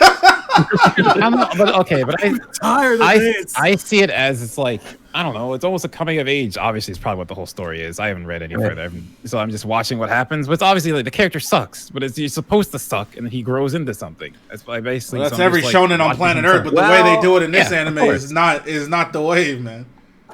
There's no what's his redeeming quality? I don't know. It's just like I've seen 12 episodes of this shit, and I still don't know what's going on. It's his innocence. They try to play up his innocence. They're like, all these characters are there because something happened to them that forced them to have to do this. But him, he's just here because he just wants to be, to help someone he cares about. So the characters around him are trying to protect that, and then that last scene basically steals that from him. Okay. And that's what happens. Off that we do, because I see a lot of people talking about this in chat, and y'all stupid as fuck. If you're telling me to read something to make it good, that means what I'm watching is trash. No, they're saying read it. Hold on. So they said read it instead of watching it. No. Because Reagan reads the manhwa. She reads the manhwa, and so I know what's going to happen, like moving forward a little bit, and it makes me like what happened in the last episode even less, because I'm like, okay, so this really doesn't mean anything at all.